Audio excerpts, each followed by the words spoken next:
We're good to go. Okay. Good morning. I declare this Kempsey Shire Council meeting open. It is the 16th of May 2023. I remind all people attending this meeting that it is being webcast on YouTube with audio and vision. A recording of the meeting is available on the internet and is required to be available for 12 months. Private recordings, including taking photographs by members of the public gallery, are not allowed. This disallowance of recordings, which includes taking photographs, is to maintain the integrity of the meeting proceedings. Order.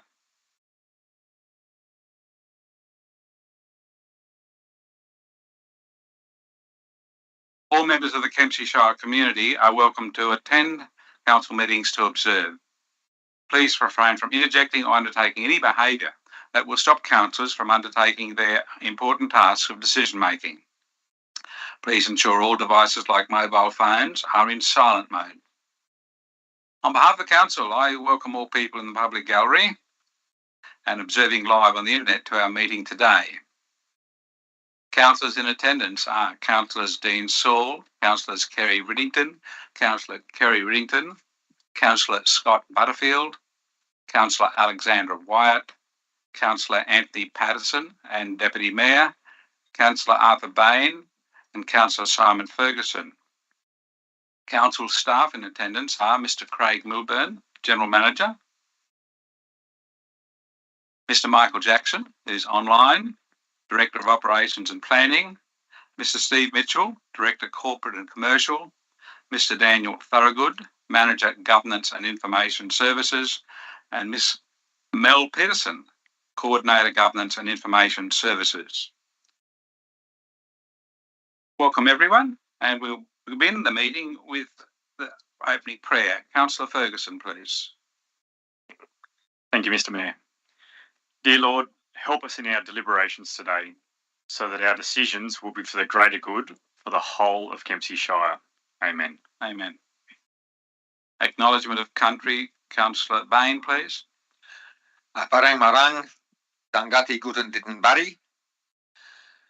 Nyanabu bita, nyanabu warua bukul, bandunga kai malamangu, tangati guten ditten bari, danang maranga ditten jabaria. So basically what I said is good morning. This is Dungari country, from the mountains to the ocean. This is Dungari country. May we be well in this place. Thank you. Thank you, Councillor. I will now have the acknowledgement of service men, women and their families. Councillor Riddington, please. Thank you, Mayor. Kempsey Council acknowledges the sacrifice made by Australian servicemen and women and their families, in particular, those who gave their lives in defence of the freedom we enjoy today. Thank you, Councillor. All councillors are present, so there will be no apologies. Confirmation of minutes is item 5. We have that the recommendation from the staff that the minutes of the ordinary meeting of Kempsey Shire Council dated 18th April 2023 be confirmed. Do I have a mover? Councillor Riddington. Seconder, please. Councillor Ferguson. Any debate? Questions? If not, I'll put the motion. Is there any dissent? No dissent. I can declare it carried. We move to item 6 on our agenda, which is disclosure of interest. Is there any interest to be declared? Councillor Wyatt, please. Yes, I have a non-pecuniary significant interest in that my partner is a member of one of those committees, and I gave them advice and helped him with his application. 10.3. 10.3, sorry. 10.3. And Councillor Wyatt, how are you going to manage that? You have to pull that out, and I'll leave. At that point, you'll leave the room. So yeah, 10.3 will have to come out of the items passed by exception, and I shall leave the room. Thank you. Any further disclosures? If not, we now move on to item 7. Oh, sorry, Councillor Patterson, back to you. Sorry, my light keeps going out. I'd like to declare a non-pecuniary, non-significant interest in item number 10.3, the notice of motion in regarding affordable housing, as I do have some houses that I own that I rent. I do believe it may be associated, but I will not be leaving the room because I will want to be in part of that debate. Thank you. Thank you, Councillor Patterson. It's clearly your decision on whether you leave or not, and that's how it works. Councillor Saul. Yes, Mr. Mayor. Can I ask for clarification, please? Yes, for sure. To the General Manager. If you're a landlord, do you need to declare interest in 10.3? Sir.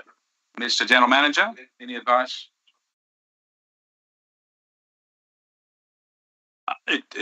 All declarations of interest are up to the individual councillors.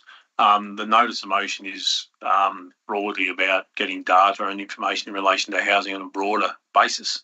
I don't perceive that's going to create a conflict to anyone in particular. Thank you for that. Thank you, Councillor Saul. Thank you, Mr. General Manager.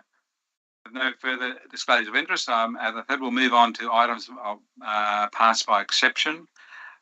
We have 4 there. Is there any withdrawals? Councillor Rington? Can I just ask a question, please? Well, about withdrawing? About withdrawing. Okay, yes, please do. Thank you. Now, with a petition from Southwest Rocks, are we allowed to talk about that and acknowledge it, or do I have to pull it out and do it? You pull it out and you could ask questions about it. You can't debate it, is the thing. So, I don't want to debate it. I just want to say a few things about it. Yeah, you can ask questions. What you can only ask questions. You can't speak to it. And you can ask questions while it's in the block. Okay. Okay, I will. I'll pull it out. Okay.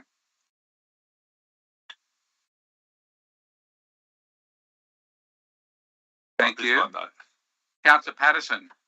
I'd just like to ask a question through to the General Manager, if that's okay, Mr. Mayor. And it's in relation to the Mayoral 10.5, the Mayoral Council fees for 22-23.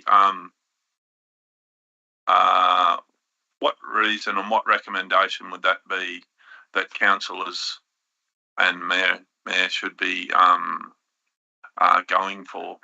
What's the reason there? What level? Yeah, through Mr. General Manager, thank you. Through Mr. Mayor. Each year, the Remuneration Tribunal assesses and reevaluates the fees paid to mayors and councillors. We have, since I've been here as General Manager, always recommended that the councillors and the mayor be paid the full amount of what is recommended from the tribunal. The basis of that is that the hours a councillor puts in, and the rate for a councillor is $21,000 a year. The hours a councillor puts in, it's a very, very minimal amount that the councillor and the mayor gets paid for the hours they've got to put in and the work they've got to do. So we've always recommended you take the maximum, because to not do that really undervalues the work you're actually doing. And even at the rate it is, it doesn't really give due recognition for the amount of work you put in either. Thank you. Councillor Patterson, further question? Just thanking for the $1.50 an hour that us councillors achieve. Thank you. Thank you, Councillor Patterson. Tongue in your cheek, well done. Mr. General Manager, I'd like to ask a question on that aspect as well. How do our how do the fees for councillors in New South Wales compare to other states? Yeah, through Mr. Mayor, each state does it slightly differently. New South Wales, I think Tasmania, South Australia are all sort of similar. Queensland and Victoria pay far more. Queensland, I know their fees are based somewhere around the backbencher of state parliament, so they're considerably more. But essentially they become full-time positions for the councillor. So they have offices in the council, the major councils, they'll have offices and things like that. So they're basically in there full-time and working full-time. Thank you, Mr. General Manager. Back to the items passed by exception. Are there any other items to be withdrawn? Only at the moment we've got 10.6 withdrawn. None being withdrawn. I'll therefore ask that the remaining ones be passed by exception. Do we have a mover, please? Councillor Saul. The seconder. Councillor Bain. I'll put the motion. Is there any dissent? Declare carried. Now move to item 8, 8.1, and the Emergency Services Levy. I will move that. The recommendation is there before you. For those people who are not aware, the Emergency Service Levy 2 weeks ago has been reimposed after a previous 5 years of not being having to be paid in full. The state government, the new state government, has required that Kempsey Council in particular have to now pay $369,000.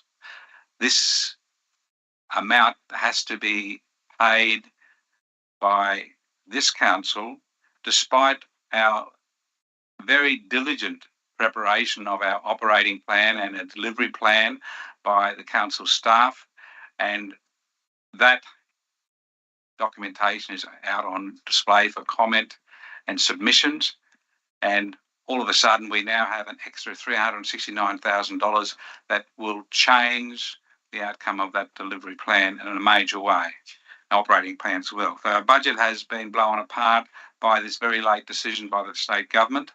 At the very least, it should be postponed for a year so we could actually prepare and have our finances in order. So all the facts are there.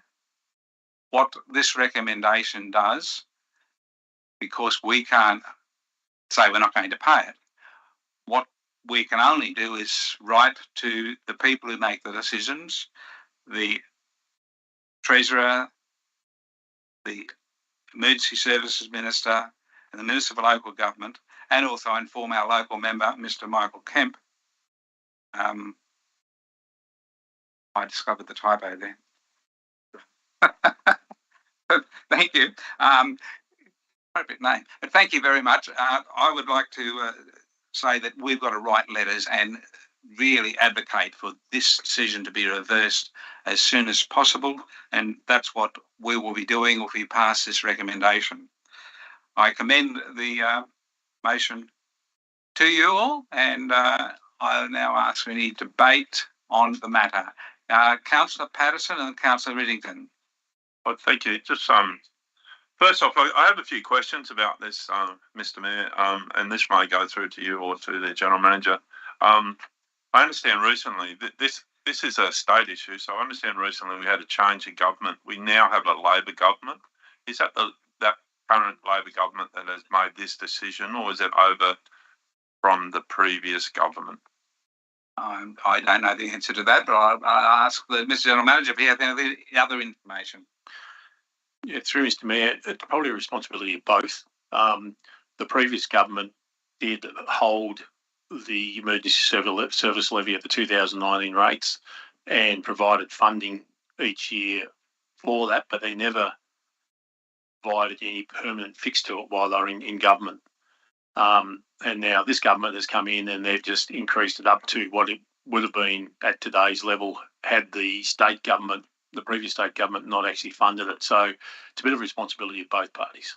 Thank you. And it's more so that the Labor government's imposed these costs. The next question is it true that part of this payment comes out of insurance premiums that people pay on their properties? Mr. General Manager? Yeah, through you, Mr. Mayor, the emergency services levy is made up from a few different funding sources. Councils cover about 11.7% of it, which is what our amount is, and the rest comes from various avenues from the state and insurance premiums. And my last question, and it may be hypothetical, but is this just seems to be another cost-shifting move by our lovely government? Thank you. the comment. You're allowed to do that, Councillor. Thank you very much. Councillor Riddington, please. Thank you, Mr. Mayor. I fully support this motion and I would recommend it to my colleagues. First question is to the General Manager, please. Could you please outline to all of us how the emergency levy appears on our rates notices? Thank you, Councillor Riddington. Mr. General Manager, please. Yeah, through you, Mr. Mayor, it doesn't. The state government does not permit councils to separate it out. There's been a significant discussion and debate within local government as a sector and a push to the state government to try and have this itemised separately and also separated out from our rate peg. So all it is at the moment, our ratepayers do not see it. It is just absorbed as part of their rates. Thank you, Councillor Riddington. Just to end off, I agree with Councillor Patterson. I think this is another cost-shifting move, but I would thank the Mayor very much for putting this minute up. Thank you, Councillor Riddington. Any further debate? Councillor White, and then I'll come back to you, Councillor Patterson. I remember reading recently that some of the councils have got special rate rise last year. This is taken up, like for Tenterfield, for instance, it was taken up 90% of their special rate variation that they got approved. And other councils sort of anywhere from sort of 80 to 90%.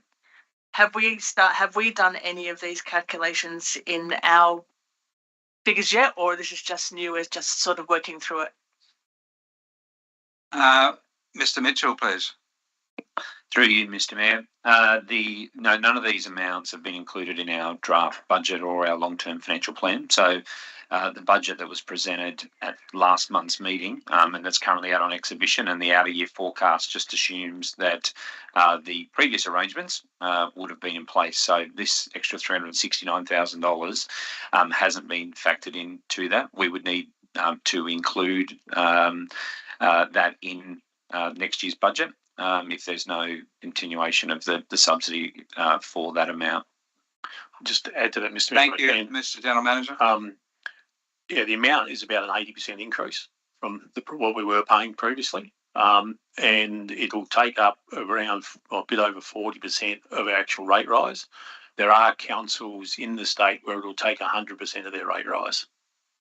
So it is a significant industry issue, and that's why it's an industry campaign to lobby the state government to actually address this issue properly. Thank you, Mr. General Manager. Councillor Patterson, please. Thank you. Mr. Mayor, I'm looking to put an amendment in there in this notice motion, this Mayoral minute rather, and that amendment would read, number 5, that we write to the state government and request to show the emergency levy on our rates notice to our ratepayers. Whether that was something that could be absorbed into your Mayoral minute, Mr. Mayor? Certainly could. Thank you very much. Mr. General Manager, any advice on whether we should have that in there? Yes, no issues with putting it in. As I said, it's been an industry campaign to try and allow that to happen. The industry preference is that the emergency services levy be paid totally by the state government, and that it actually gets taken away from local government. But if it's going to stay there, then it should be itemised on our rate notices so our community members understand what it's actually for. Thank you very much. Yes, I will accept your amendment into my motion. Councillor Patterson, you would like to speak to it? Yes, yeah, I'll just speak to that as well. As we, as councillors and the council are moving towards a possible rate variation, we need to be honest and open with our ratepayers to show that what particular part of each of their rates part that they're paying, their water rates, their sewer rates, their land rates, etc. So without being shifty, and I don't want to be part of the cost shifting mechanism at all of government, so I'd like our ratepayers to be totally educated, like the notice of motion that was passed a number of months ago at the local government meeting, that our ratepayers are educated in the fact that where their rates are going and who is putting their hand in our pocket. Thank you, Councillor Patterson. Endorse your comments. Councillor Wyatt. I'm just assuming that these costs are going up as a result of the floods and the fires that we've had over the past few years. And one could assume that if this pattern continues, then this is always going to go up. In your conversations as either sort of GM conferences and country mayors and mayors conferences, what is the bigger is there any bigger picture discussion on how we, I don't know whether it's capped or what do we do? Because I can only see this going up as we get more extreme events. Yeah, thank you. The country mayors are constantly, and local government New South Wales are constantly talking about the fact of cost shifting. And this is cost shifting on steroids. It really is. It's putting stuff back onto councils that we shouldn't be collecting money for the state government. So, yes, Mr. General Manager, do you wish to add to that? Yeah, there's acknowledgement throughout the industry that the emergency services levy is important, that or funding our emergency services is really critical and important, and they need to be funded adequately. And I think what we've seen over the last 5 years is the value that they bring in those emergency situations right at the highest level possible. And so no one is suggesting there be any funding cap or cut or anything else to these. What is being suggested is that the state government, it needs to be a broad-based tax across all people within the state, and it should be collected in another way. And the current formula of councils paying, a bit over 11% just simply is a flawed formula. We have very little control over that. The example with the RFS, we don't control what new buildings they get, what new vehicles they get, or things like that. They're expected to be on their depreciation, but we don't have control on that, and therefore we can't control those costs in any way. And it is a responsibility of the state government to provide those emergency services. It's called, for example, state emergency services. It's a state-based thing, and it should be dealt with by the state government. Thank you very much. You got to follow up? Just a comment to say that sounds perfectly reasonable in that it needs to be collected another way, because these events aren't going to go away and costs are increasing. And it's just another cost shift to local people that can't afford it in our rates. Right, Councillor Patterson, then Councillor Riddington. Thank you. I'm making a comment as open for discussion. As a ratepayer, also a owner of properties, and like most of us councillors here, I see my insurance going up, fold after fold after fold every year. It's going up out of control. I see where I actually live, my residence is one of the highest spots in Kempsey. I pay flood levy on my insurance. Yes. I see that, and it states in my insurance policy the parts of it that are emergency levy, they're covered.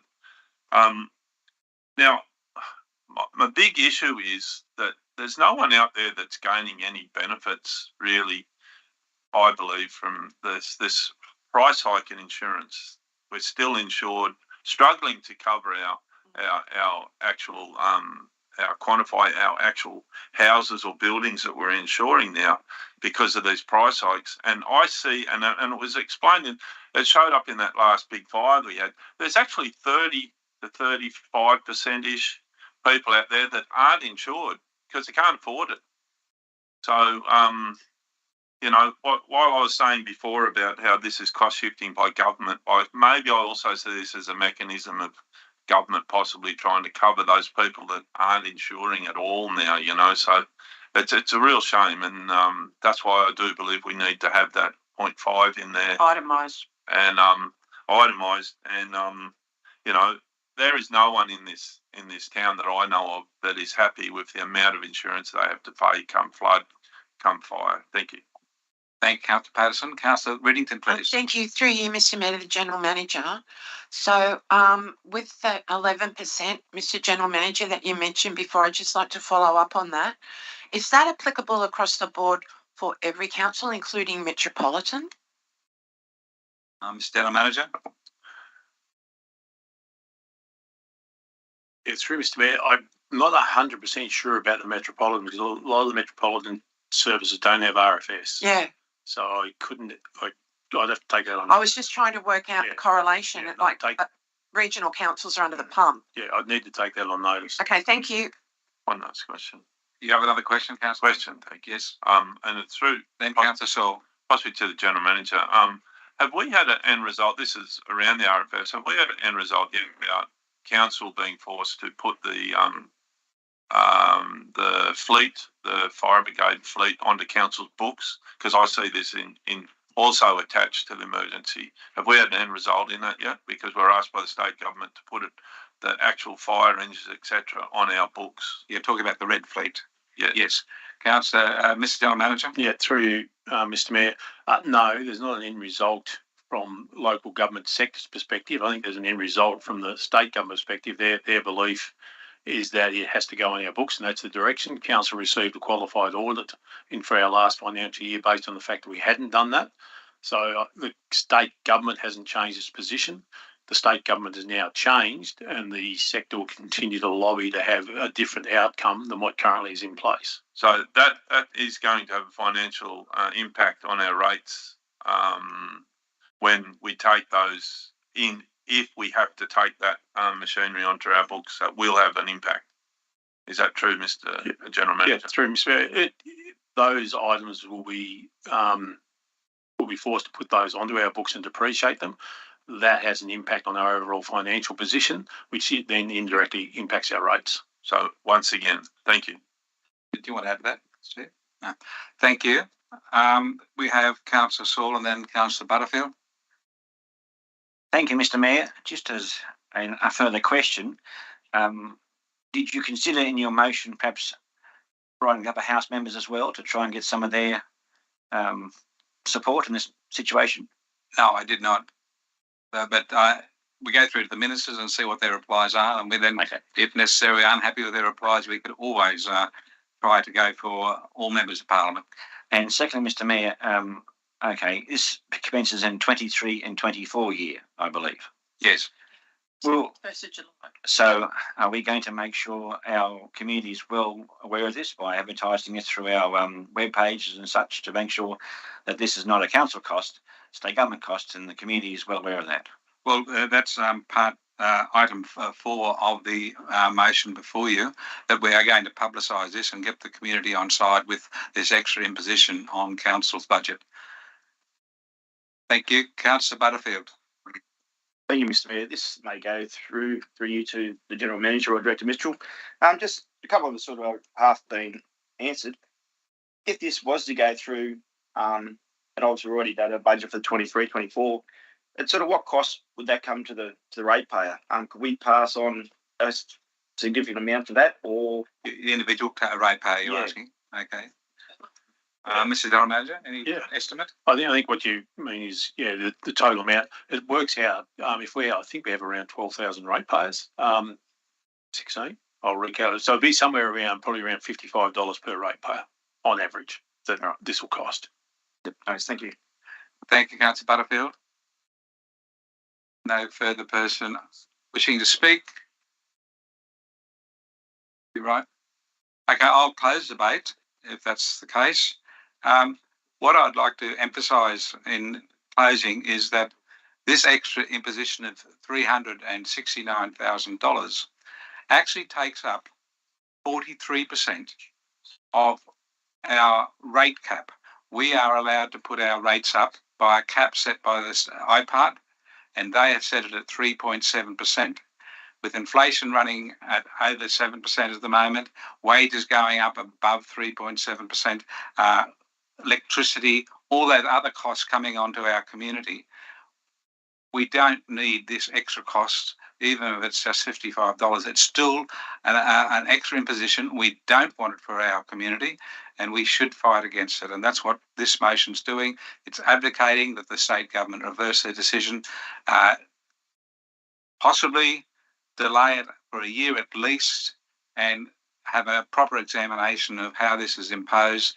And as Councillor Patterson's amendment, which I accepted, also put the idea to the state government that we should be able to very clearly put on our rate notices how much this money is that they have to pay compulsorily. So that's pretty clear to me that we need to take this stand, and that's what this motion is doing.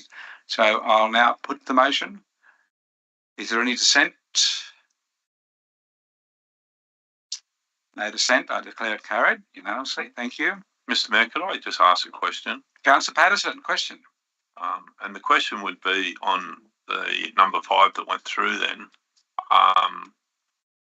Do we actually need permission of state government to advertise that fact? If I say no. Well, I think Councillor, Mrs. Onman has already answered this. We can't put it on the rate notice at the moment, but we certainly can publicise it, and that's what we're going to be doing, according to this motion, Councillor Patterson. Okay. The next item on the agenda is a report to Council, 10.1, Toose Road update. It's on page 13 of the agenda. The recommendation from Council, there are 3 points.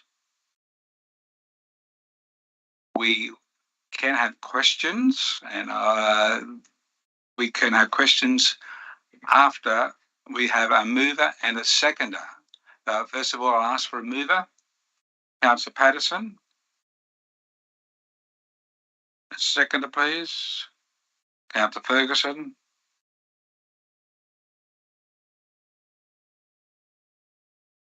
Councillor Patterson, you wish to move it, so you speak to it, please, and then we can have some questions if necessary. I think we're going to have a fair bit of discussion about this, and I'd just like to open the discussion up with the last few meetings that we've had where we've been shown by different engineers about the problems, possibilities, good and bad, with this area. I just wanted to make comment that it seems to be that those engineers have changed their minds from good to bad to indifferent in what their estimation is of this landslip. Could I have a comment through the General Manager from that? And that's just about... at the moment, you want to speak to the motion because you've moved it. Yeah. And tell us why we should support you. Yeah. In that motion, and then we'll have questions. I think that question is very relevant, but you want to speak to it first? Yeah. So speaking to the motion, sorry to preempt my questions, I just want to recognise Council for the fact of the underlying work that Council has done up to this point for the residents that have been affected by Toose Road, and also the ratepayers, noting that this is being so far funded by the state government that has provided funding to repair this to some type of state, and I think that state is what this notice motion has been, or not notice motion, this that we are debating about of where we're going to go. And I'd like also to make note that we were told last night that it will not be in our decision, that it will be a decision of the Service New South Wales, I believe, on what the actual fact of repair or use, or that this actual Toose Road landslip will be able to be taken to. So I open up that discussion and followed up by a question to the General Manager previously about what's his comments about the engineers' reports. Thank you, Mr. General Manager. Would you like to address that, please? Yeah, through Mr. Mayor, I don't think the engineers have gone from good to bad to indifferent, but they've certainly, as time has progressed, as the slip has continued to move, and across each site visit and each additional layer of detailed survey we've got, they've had to reassess what's actually been occurring up there. So since the visit in March, early this year on the 24th of March, or from the visit in January to the visit in March, there's considerable movement, and certainly the view of the engineers had changed in terms of the volume of material that may needed to be moved from a relatively minimal amount in January to a very substantial, somewhere they quoted on site when I was there, somewhere around 500,000 cubic metres would need to be moved in March. They're re-evaluating that at the moment based on the new survey information we actually have. We don't have a final design or even a work method on how you may be able to actually address that slip, if it is at all possible. So that is still to come, and the engineers are still working on that. Just another comment in terms of who makes the final decision. Council is developing 4 options, 3 at Tower Creek and the possible temporary repair of the slip. They will then be sent to Transport for New South Wales, who assess them, and the final decision on the funding of what temporary option is provided is actually with the New South Wales Reconstruction Authority. Thank you, Mr. General Manager. Are there any other questions or debate about this? Councillor Bain, please. Thank you, Mr. Mayor. This is an extremely frustrating situation for community and for council. I understand that. There's clearly two points of view. The community that live up there are very resilient people when used to doing work themselves. They feel constrained by council's rules, and however, council are constrained by the legalities and the potentials of litigation. My understanding with the information that we've received is that the whole base is unstable. There's no certainty as to the depth to get back to rock. I think I don't think that there's an acceptable level. There is not, in my opinion, an acceptable level of risk to put machinery and risk life by working on that slip, and I think that needs to be. We need to draw a line under this and make a final decision that says, unfortunately, the community up there is not going to be happy with it. But the reality is that we live in the 21st century, and we're in a time of litigation, and the ways of the past, which I understand and value, of just getting in and doing the job, are unfortunately gone because of the state of the litigation that people have nowadays and the management of risk. So I commend this report and the work, the amazing work that council staff have done in working with community to find a solution. So I'll commend this to my colleagues. Thank you. Thank you, Councillor Bain. Councillor White, please. Are we like? Okay, yep. I just want to make a couple of comments. First, I just want to thank, and I actually really want to acknowledge Dylan and the colleagues for the work that he has done. He's got a massive program, and this just adds to that massive program. And I think from what I've seen in the briefing, he's done an exceptional job. I also want to thank Mr. McGlynn yesterday for his presentation. I think that was really good to get that perspective. I just want to note that what we've been asked here is to note the reports. That's all we've been asked to do at this point, and that state government is decision-making authority. State government is paying a significant amount of money for these solutions and all of these reports. But I feel the money still has to be accountable in some way to the people of New South Wales. And especially in light of the fact that we just talked about the emergency services levy, I have concerns about money and resources being allocated to this when there are still people around New South Wales in flood-affected and fire-affected areas that are still homeless and can't access their properties in other parts of the state. I think the issues that we discussed yesterday and that were raised yesterday around the liability, waiving liability and negligence are interesting from a legal perspective, and we don't know the answers to that. And it's probably a risk that we either have to decide that we do or do not take. But ultimately, for me, it's about risk management and what we're willing to live with or not. Management of landscapes are not an exact science. We do not know. We can pay billions of dollars and we will not know. We don't have a crystal ball. And I've thought about this a lot. And as I said, I am concerned that other people in New South Wales are homeless. And I think ultimately we need to go with the precautionary principle, which is in legislation. And I do support these recommendations here. Thank you, Councillor White. Councillor Ferguson. Thank you, Mr. Mayor. I've got 3 questions, if I may. Yes. Firstly, is Toose Road, and especially the slip section, on a public road reserve or on private land? Mr. General Manager. Yeah, through Mr. Mayor. Yes, it is on a council reserve. It is outside private property and it is owned by council. Awesome. And secondly, is there any way we can transfer liabilities to consider the landholder's offer to repair? Mr. General Manager. I'll get Mr. Thorogood to answer that one. Mr. Thorogood. Yeah, through you, Mr. Mayor. There's a couple of different types of liability that council holds in relation to any works done on the road, both whilst those works are being done and then after those works are done. And it's difficult for council to contract out of both of those liabilities. Ultimately, we're the roads authority, so after works are completed, we owe a duty of care to anybody passing along the road. And we don't have the ability to contract out of that, so to speak. There would certainly be a question as to how liability is proportioned between those responsible parties, but the reality of it is council would still find itself liable for anything to happen onto the road. The second part of that is during works being conducted.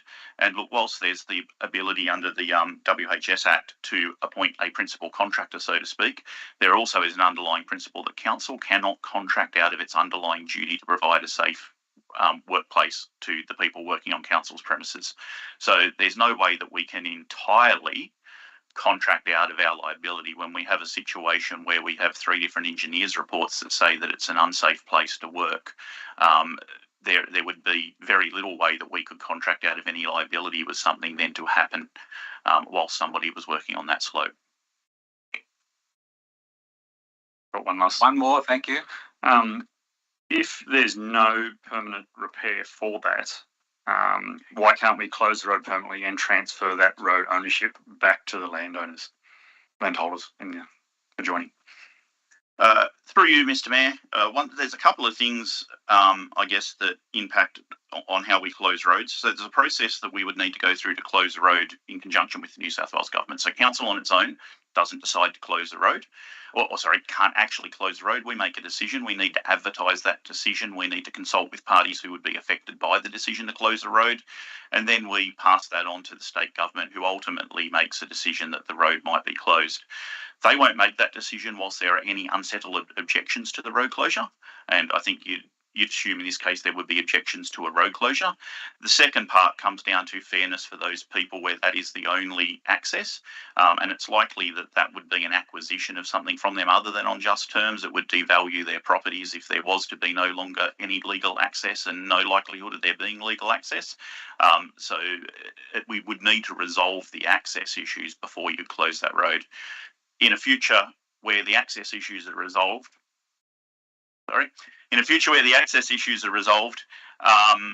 then potentially, yes, that section of road, if it was no longer necessary, could be closed. But you'd need to resolve the access issues before you could do that. Awesome. Thank you, Mr. Mayor. Thank you. I'll ask a couple of questions, if I may, Mr. General Manager. The experts have been doing all sorts of tests on the landslip at Toose Road. What is that depth of loose rock and soil? And what is its movement? And has it been moving since it first happened, Mr. General Manager? Yeah, through Mr. Mayor, the slip continues to move, and we've seen quite substantial movement since the first slip. There's a lot of difference over that 14-month period. When the slip first occurred, we actually got ground penetrating radar up there to try and ascertain the depth of the slip. The ground penetrating radar went down to a depth of 4.5 metres and could not find a base. We then put in seismic technology up there to test for it. And what the seismic testing indicated was that the colluvial soil on top, the loose material on top, is at a depth of between 17 and 30 metres. So it's quite substantial to try and find a base, a solid base or a rock base underneath there. And since, or earlier this year, around March, we had a LiDAR survey undertaken. That LiDAR survey has also shown that there are slips as high as 200 metres above the road. The initial slips we saw were around 30 to 70 metres. That now is indicating there's slips as, potentially up to 200 metres above the road. Thank you, Mr. General Manager. And you spoke earlier about the fact it's a huge amount of earth. You don't have an estimate of what that extra earth would be in cubic metres right up to that 200 metre level that could be moving? No, the amount I talked about, the 500,000, that was in relation to around that 30 to 50 metre mark, which is what we were originally working on. So, yeah, I've got no idea what it would be up to that level. Thank you, Mr. General Manager. Any further questions or comments? Councillor Bain. I've got a couple of questions, please. The preferred long-term option of a bridge from the Armadale Road, connecting the Armadale Road to Toose Road. What sort of time frame? I mean, I know how long's a piece of string, but have you got an estimate of a time frame? And secondly, how long have we got that access through Fifes Creek? I believe it's there's an agreement with the landowner, but I'm not sure about when the clock starts ticking, if you like. Some clarity on that. Thank you. Yeah, Through you, General Manager. Through Mr. Mayor, we have started the survey of the road and looking at the basic design. Building the road itself won't take very long. It's actually the bridge components. So we're expecting that potentially somewhere around the 2-year mark for everything to actually occur. The agreement we have with the residents up at Fifes Creek is for 2 years initially. That has already started ticking, but we do have an agreement for an extension of that, so that we are able to continue to access Fifes Road through the current agreement. Thank you, Mr. General Manager. Councillor Ferguson. Thank you, Mr. Mayor. Will that final long-term bridge option be put out to the community for comment or consultation? Mr. General Manager. Through not for consultation. There's basically nothing to consult the community on with it. It's going to be built on a Crown Reserve road that runs across a couple of the properties up there, and then the bridge will go across the Macleay River at whatever the best location actually is. So there's really nothing we can consult in terms of the design with the community. There'll certainly be information to the community about where. We'd already asked, this will be going back 8, 10, 12 months for suggestions about this long-term route. And we had input from the community at that point about where the best routes were, and also where the best location of that bridge is likely to be. And we've certainly taken that into consideration in our planning and the discussions where we're at the moment. Thank you. Councillor Wyatt. The questions that Councillor Ferguson asked around liability and were raised yesterday from the presentation, have they been communicated back to the community? And if not, will you? Mr. General Manager. Yeah, through Mr. Mayor. Yeah, in our discussions with the community, we've made it very clear that whatever happens, that council can't waive its liability. So in the discussions we've actually had with them, we've made that clear. Thank you. Any further questions or debate? If not, I'll put the motion before you, and after I hear from Councillor Patterson in reply. Thank you, Mr. Mayor. Just summing up, I believe, like years ago, there was a huge amount of work done by those who built the roads, and there would have been many tragedies and hardships building those roads through our wonderful Macleay access for timber getting, livestock, etc. And I pay respect to those guys those people that built those roads, and there's majority of those are still intact today through our mountains. So I note this report to council, and I look forward to this part of our community ending up with a satisfying result to access to their homes and their livelihoods. Thank you. Thank you, Councillor Patterson. Is there any dissent on the motion before us? No, I declare it carried. We now move on to 10.2, which is on page 24 of the agenda. Develop an application for a dragon boat storage shed at Riverside Park. The recommendation is there before us. Do we have a mover?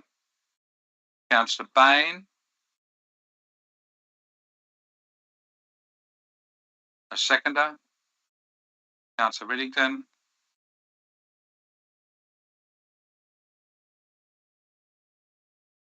Councillor Bain, please. Yes, I fully support this proposal. I think the Dragon Boat Club are fantastic. They're a fantastic highlight for the use of our river. It's a great fitness for physical and mental health. It's really good. I mean, it's really good to just be down at Riverside Park and see them doing their training, and that they compete in compete quite successfully in international dragon boating events. I highly encourage people to support this because they are a great community group and it's a really positive outcome for the Kempsey community. Thank you. Thank you, Councillor Bain. Councillor Riddington, please. Thank you, Mr. Mayor. Thank you, Councillor Bain. I 100% support this motion and DA for the Dragon Boat Storage Shed. I have dear friends that paddle dragon boats and they're wonderful people and they help a lot of people who are recovering from cancer. Wonderful social outlet. They're wonderful for the community and now they won't have to drag their boats. They can have a proper storage shed and look after their boats beautifully. And thank you. I really commend this motion. Councillor Butterfield, please. Thank you, Mr. Mayor. Yeah, I'd just like to agree with Councillor Riddington. I quite often work in that street in Mayoral Street, I think it is, and quite often see them dragging their boats up and down there. So, yeah, I'm sure they'll be more than happy to not do that anymore. And not only that, there's a dragging up and down the road. There, there's cars coming either way, so it is a bit of a hassle for them and a bit of a hazard as well. Thank you. Thank you. I'll now call on a previous paddle dragon boat champion of Australia, Councillor Patterson. That was World Cup world champion. Thank you. That was my mistake. I was just letting the mayor know. I've got a couple of questions, and maybe the first one we go to through to the general manager. What's the reason why this is coming to council? It's just a building of a shed. Mr. General Manager, please. Yeah, through you, Mr. Mayor. It's simply because it's on council land. I 100% support this as well. It is going to be susceptible to flood, so I'm guessing there will be a flood plan with this because the dragon boat will float, but not till it hits the roof.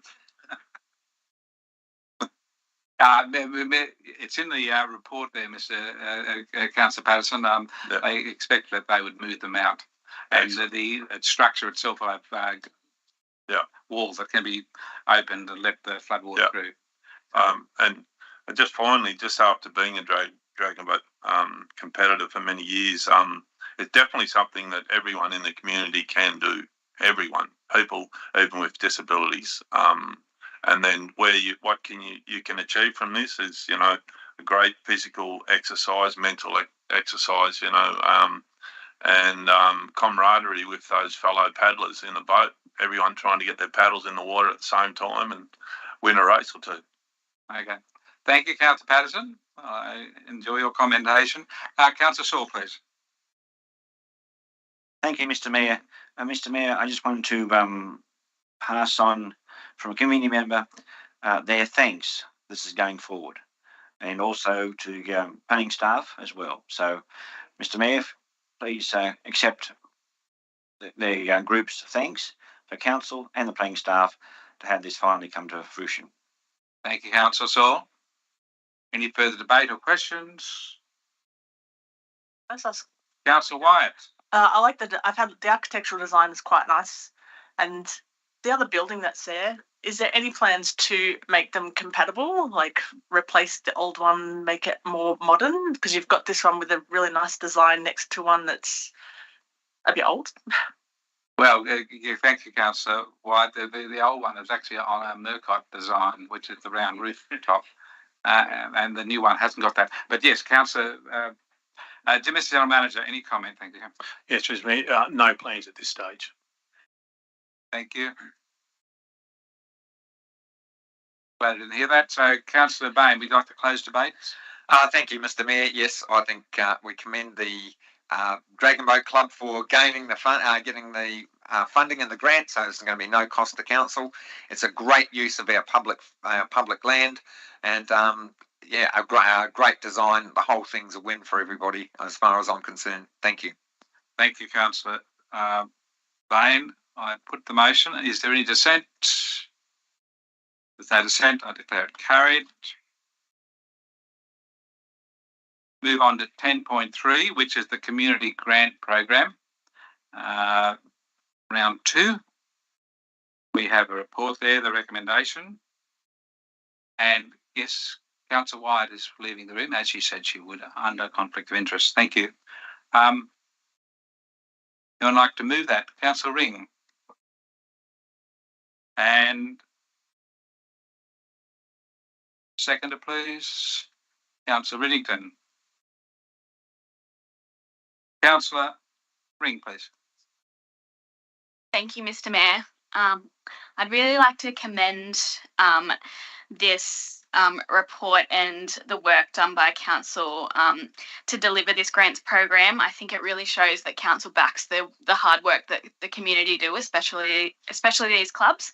And I think it's fantastic to see for the amount of money, the amount of projects and events that are being delivered. Thank you. Thank you. Yes, I do know there's a lot of volunteers out there need our support. Thank you very much. I'm speaking in favour of your speech too, Councillor Ring. Councillor Riddington, please. Thank you, Mr. Mayor. I certainly commend this program and thank Council very, very much and the grants people who work so hard for our council and for our community. We do have a lot of volunteers and they do a brilliant job. And I think for council to have this twice a year in grant funding, that's correct, isn't it? Yes. Yes. I think it's a wonderful opportunity for community groups to apply to council, state their case and get some support. So I do thank the staff very, very much for this. Just a quick correction there, Councillor Riddington. We have a first round. It wasn't fully taken up, therefore we decided. We then had a second round. If in the first instance all the money had taken up, we wouldn't have had a second round. Oh, good. Thank you for the clarification. Thank you. Any further debate or questions? Councillor Patterson, please. Thank you. Will there be opportunities for next year for people to put in applications for this? Mr. General Manager, or Mr. Mitchell, please. Through you, Mr. Mayor. Yes, Councillor Patterson, this program will be run again next year. So there's funds that have been included in next year's budget for the continuation on this program. We'll continue to refine the program as we have over the last few years, but I guess the main components of the program will remain the same. So our message to the public would be, to our residents and our community would be, get your applications in for next year. Yes, yeah, through you, Mr. Mayor. Yes, that's correct. We, as we did this year, there'll be a fairly extensive promotion around the community grants program. Obviously, very much looking for all community organisations to participate or to put an application in. Those community organisations that were unsuccessful as part of this most recent grant program and the one that was done early in the year, we give them feedback. So council staff will provide that feedback, work with them so that we can sort of build their capacity, not just to be successful in these grants in the future, but so that they build the capacity and the capability and skills to be able to be successful in other grant funding that becomes available as well. Thank you. Mr. Mitchell, while we've got you there, each of these successful applicants will have to have an acquittal. What form of acquittal will they have to prove that they've done what they've said they've done? Through you, Mr. Mayor, yeah, there's a process that's with all the grant, those successful grant community organisations who have been successful in getting grant funding, where they'll provide reports to council. We have a process where they come in and we'll actually award them. We also, part of it, what we try and do is obviously capture the good stories and so that we can promote either the projects that are delivered as a result of this funding or the items that have been purchased. So in the case of defibrillators, those sorts of things which have a real community benefit, we'll promote those so that the community are aware of that and the outcomes that are achieved from that. And there's also obviously that process that you're referring to in terms of making sure that those funds are expended in accordance with the granting of those funds in the first place. Yes, and of course, Mr. Mitchell, I understand that if they don't have an acquittal, they can't apply again. Is that correct? Through you, Mr. Mayor, yeah, I believe that's the case. Thank you very much. Any further questions or comments, debate? If not, I'll put the motion before you after. Councillor Ring might want to summarise if she wishes to, or just commend it. But of course, she commends it. She's the mover. Thank you, Councillor Ring. I'll put the motion. Is there any dissent? No dissent. I declare it carried. Might ask for Councillor White to come back in.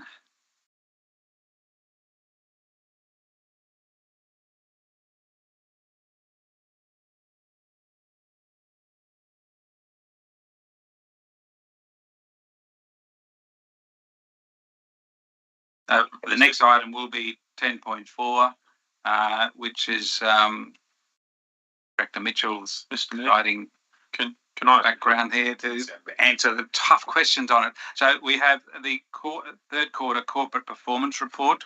It's 10.4 on page 31. Mr. Mayor, could I ask a question, please? Councillor Patterson, you're asking a question about... I was trying to ask before you started on this, but I was just wondering if there was any way that we could invite possible people who've achieved community grant funding to come in, some people at some stage, and give us feedback on what they've done with that money. Thank you very much, Councillor Patterson. I'm sure council staff are looking at that already. Yeah, discuss that. Yep. Thank you very much, Councillor Patterson, for that suggestion. We have the motion before you, and it adopts the quarterly budget review. It notes all the progress, and it does a whole lot of other things there. There are 6 items in the recommendation from staff. Do we have a mover, please? Councillor Bain.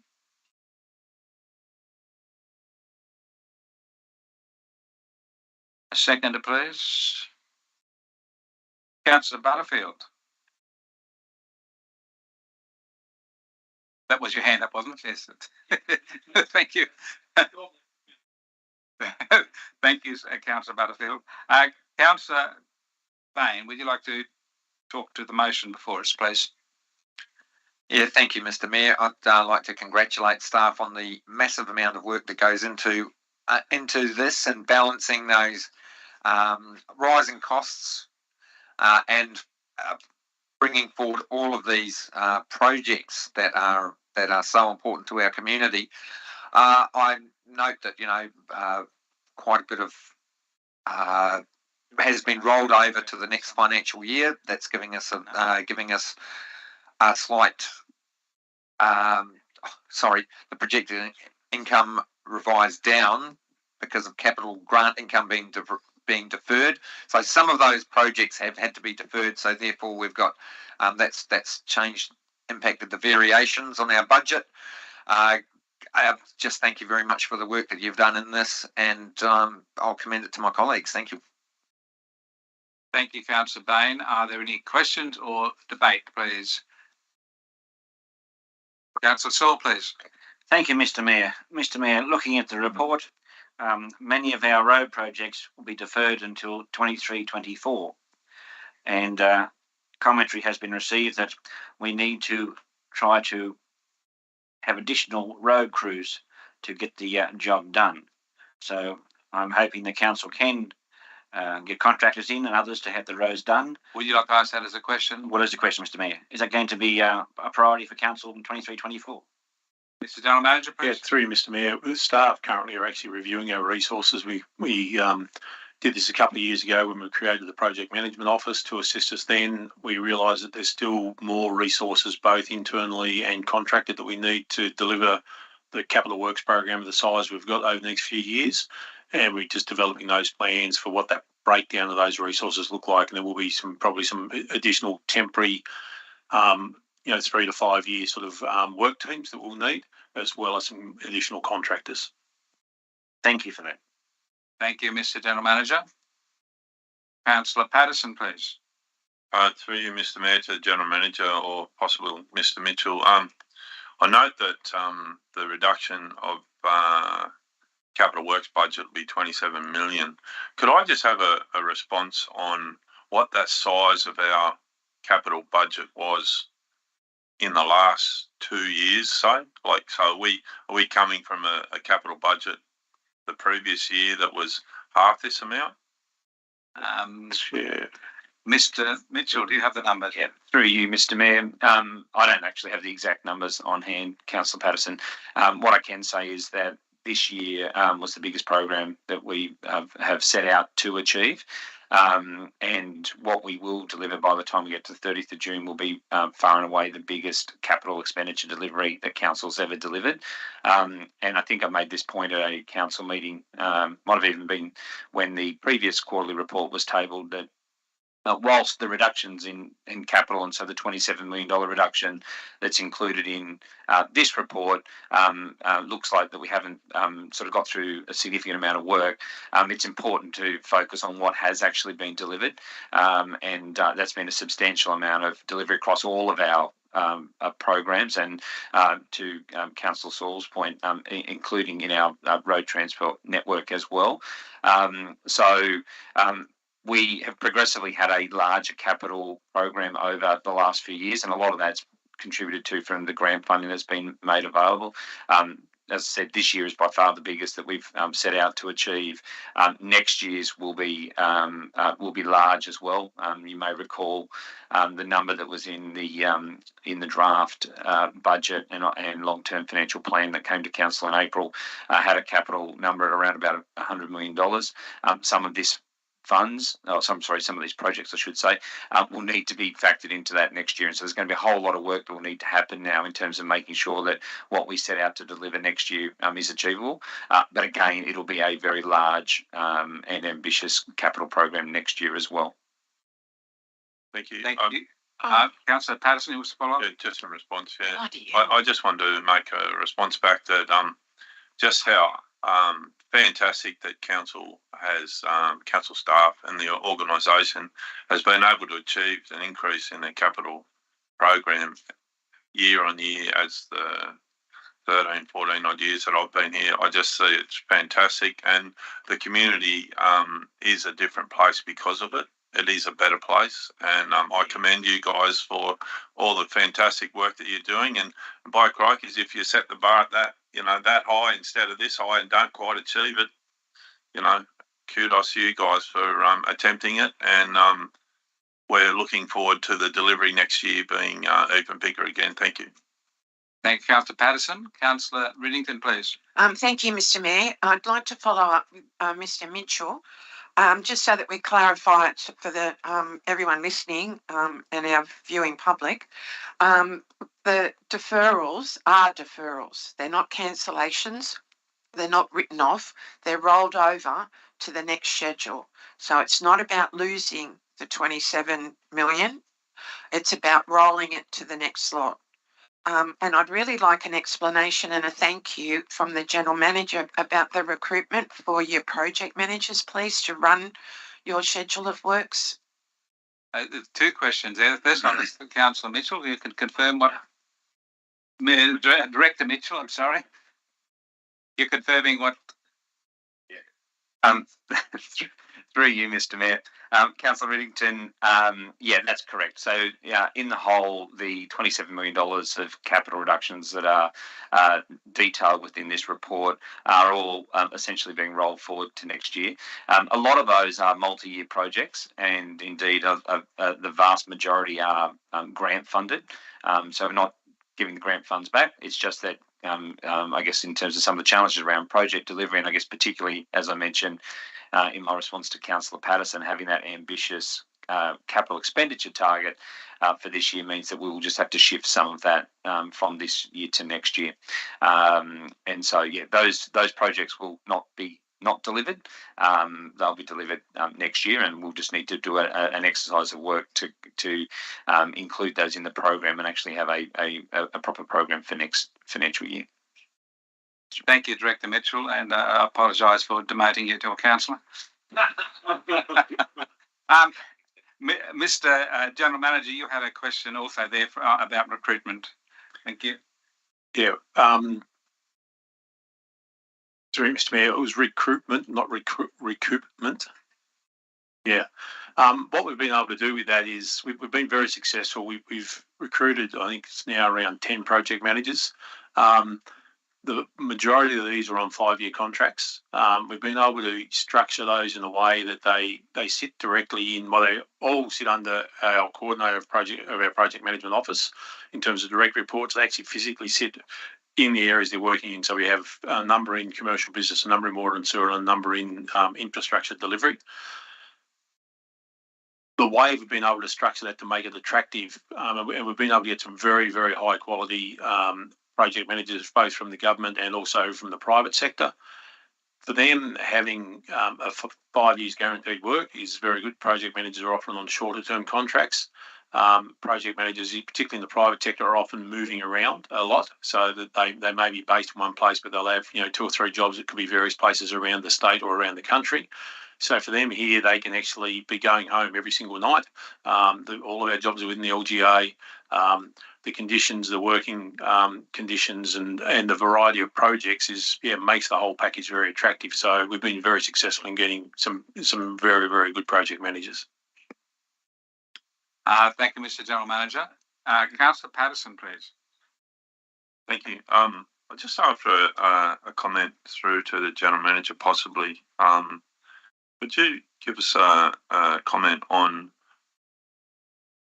with the new directorship, the new formation of council's hierarchy, how would you see that helping us get these capital works programs delivered moving into the future? Thank you, Mr. General Manager.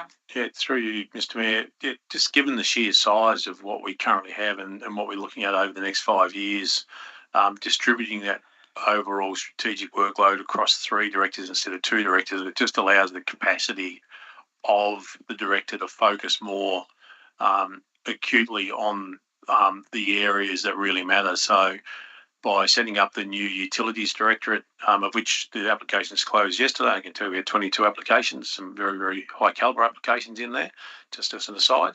But that'll allow them to focus particularly on their water and sewer and waste program, by freeing up some capacity both for Mr. Mitchell and Mr. Jackson, by areas coming out of both of their directorates. That allows them to actually focus more heavily on the capital works and other programs they could deliver as well. So it just strengthens that overall leadership and the accountability and the direction for that program to be delivered. Thank you, Mr. Councillor Patterson. I'm just asking for a possible amendment on this, whether it's capable or not, and it's just about educating our community about the delivery of our council with this capital works program. I don't think it'll be a very big ask, but I'm just wondering if connected to this in point 7 could be the graph showing the capital works programs delivered by council in the last 5 to 10 years, like a pie graph sort or a graph of some type, which would then show like without going too deep and reading 1,500 pages, would then show the delivery of the capital works program by council, say from 5 years ago to now. Would that be a big ask? So that's basically a question whether that would be a worthwhile amendment, and I'll ask the General Manager to make a comment, please. Yeah, through Mr. Mayor, it probably doesn't need to be an amendment. We'd be doing that anyway. We do that through the some of the stuff's contained in the rates notices. There's a whole range of stuff on social media or annual report, but we can actually get that information out, so we wouldn't actually need a separate motion or an amendment to this to do that. It'd be something we will do anyway. Great, thank you. Thank you, Councillor Patterson. You're not moving forward with an amendment on that? No? Thank you. Any further comment? You're right on, Councillor Bain? No? Okay. We'll close debate, and I'll ask Councillor Bain to close debate, please. Thank you, Mr. Mayor. I'd note that there is the phrase resource limitation, and comes through the report quite a lot, and I really commend staff for working under the difficult situation of the post-pandemic times. I note that congratulations are due for coming in under budget on the Nulla Nulla Road slip and the Devil's Nook Road slip. And in terms of, we were talking before about access, that Devil's Nook slip has been such a long ongoing issue of isolating communities upriver. It's really great to see that that is finally repaired and is going to maintain that open access. I'd also like to note that there's 22 out of 164 projects are behind schedule because of the aforementioned resource limitations. So again, well done in how many projects are still on track.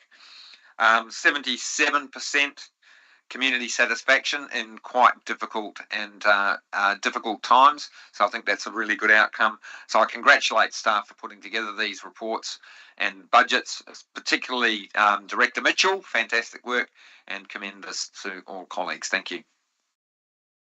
Thank you, Councillor Bain. The debate is closed. I'll now put the motion. Is there any dissent? No dissent. I declare it carried.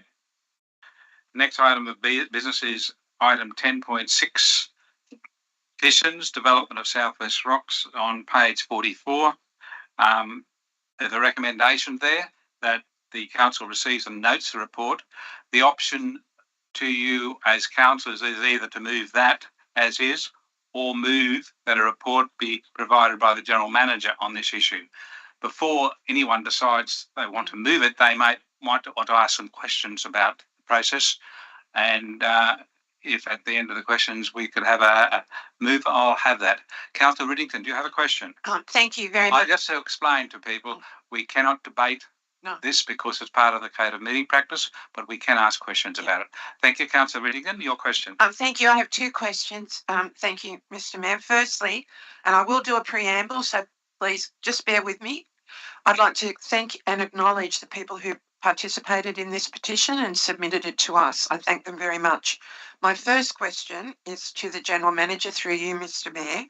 Could the General Manager please explain the legislation and regulations policy behind our planning rules and regulations, please, as it applies to this particular petition? You want the short version, not the full version? Mr. General Manager. Thank you. That was so funny, Mr. Mayor. Thank you. Yeah, thank you, Mr. Mayor, and for getting me out of that. We could have been here all day. And I'd certainly need the help of Mr. Jackson if we're going to explain all of it. Essentially, there's two petitions here. They address two different issues. One is about building heights, and the other one is about environmental with the fauna and flora issues. So council works under principally the Environmental Planning and Assessment Act. All of our decisions are under that. That structure requires us to have in place things such as our local strategic planning statements, which is our upper level, our Kempsey LEP, the local environmental plan, our development control plans, our DCPs, and then under all of that is the broad detailed legislation that our planners use to make assessments on these areas. So when it comes to building heights, these are set out in the LEP. Currently just using Southwest Rocks at the moment, we've just gone through a structure plan which has reviewed all those building heights, and there were just a small number of sites out there that for historic reasons had no height limits on them. The structure plan is recommending height limits be put on those. That will then be fed into the review of the LEP, which we'll be doing next year, and then they'll become required heights.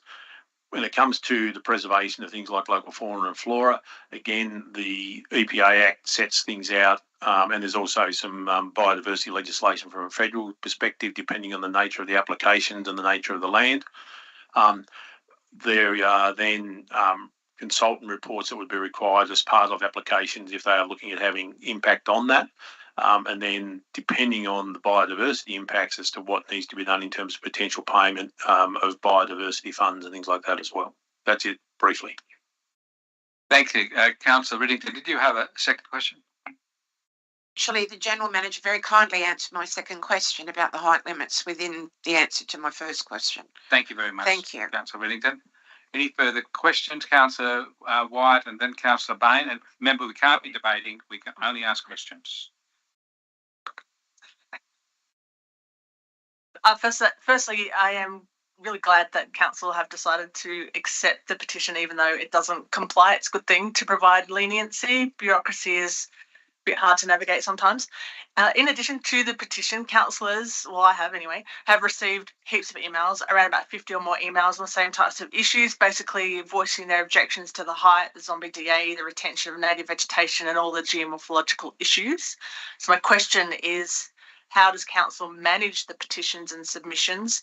And given that there is no live DA as such, how will council take these petitions and submissions into account, and how are they used by council for decision making in the future or now? Thank you, Mr. General Manager. Yeah, through you, Mr. Mayor, the recommendation, if council adopts it how it is that the council receives and notes the reports. So specifically about these petitions, that's where they would be left, other than replying to Mr. Kiefer, who actually submitted those petitions, and letting him know the council decision. However, as I said before, council is in the process of starting the review of our LEP. We have done the structure plan. It's in draft form for Southwest Rocks. So issues around height will continue to be reviewed on an ongoing basis through that planning process. And likewise, all developments are assessed under the relevant legislation in relation to fauna and flora at the time and the nature of the development. And as we've seen, you put a development application in today, it's assessed with the requirements of today. Some of the old DAs that we're now familiar with, they still, if they are substantially commenced, it's the older legislation that applies to them. So the staff will apply whatever the relevant legislation is to the specific DA. Thank you. Councillor Bain, please. Yes, thank you, Mr. Mayor. I just want clarification that we will be reviewing the Kempsey Local Environment Plan in the 23-24 financial year. Will that run over into the 24-25 financial year? I would think that, is it around about 18 months, the process? Mr. General Manager. Yeah, through you, Mr. Mayor. Yeah, the process for an LEP review, it's probably the biggest planning document review you do. It covers the entire Shire, and it'll be anything from probably even 14 months to 24 months it can take to actually undertake that full review and get it through all the government processes for the government to sign off, because it's actually signed off by the government.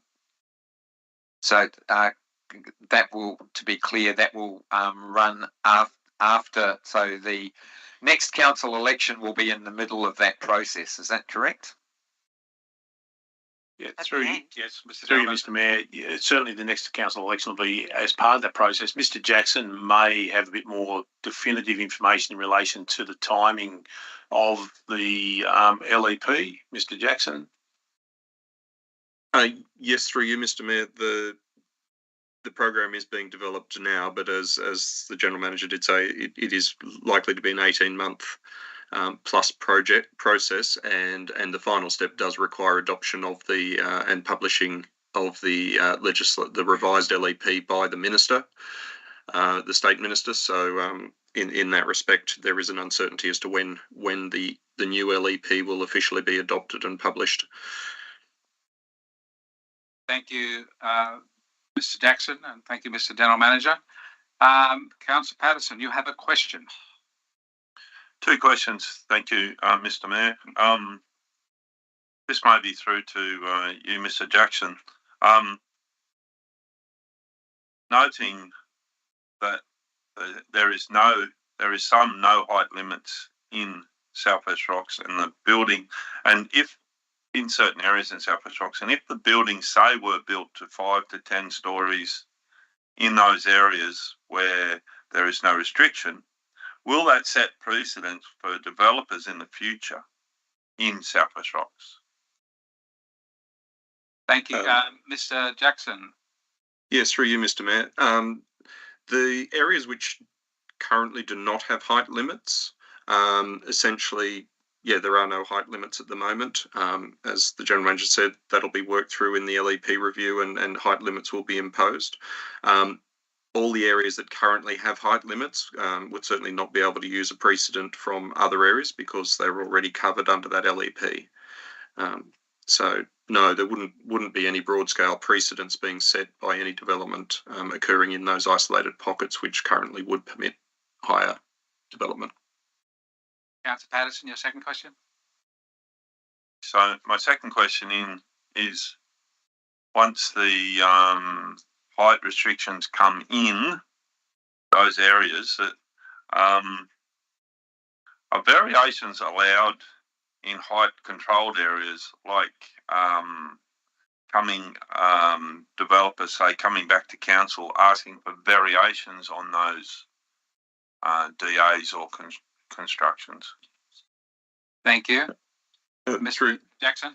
Yes, through you, Mr. Mayor. The yes, variations are possible. However, they need to be dealt with either through a planning proposal if it's a significant variation, or it will be brought back and adjudged on its merits, and would be brought to council if it's any variation that's greater than insignificant.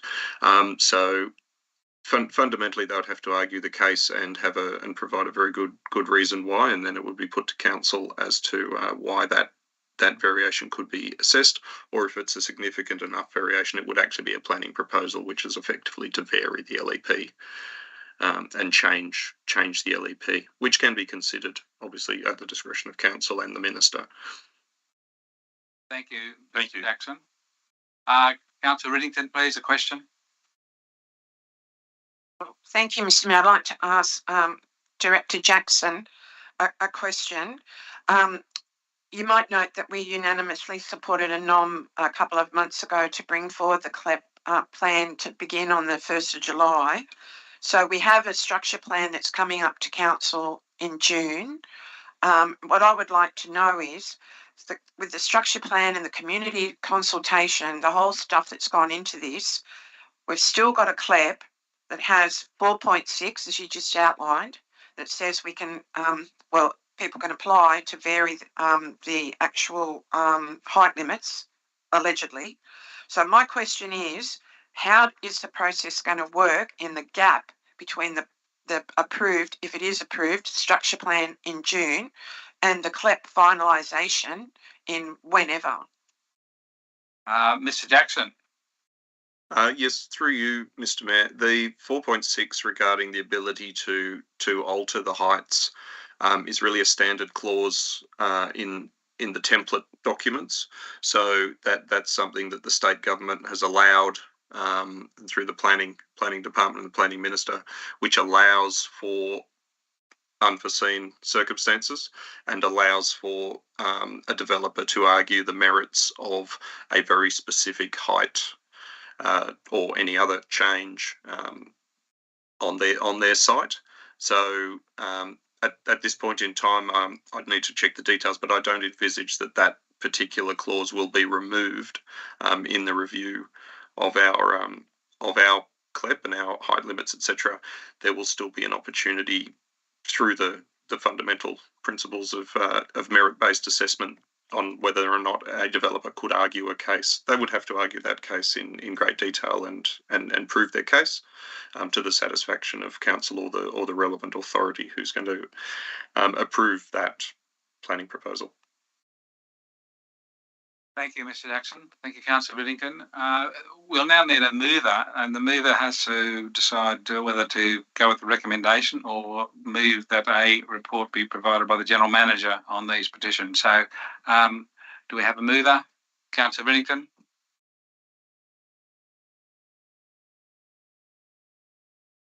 Which one are you moving? Oh, sorry. I thought you were waiting for a seconder. I'd like to know what you're moving, so. Hey? You're moving that the council receives a notice of report? I am, but then I want to ask, can we just say how are we going to report back? We've got a note here that Mr. Kiefer will get a report back. Is that right? Well, that's a question. So I'll ask Mr. General Manager that question.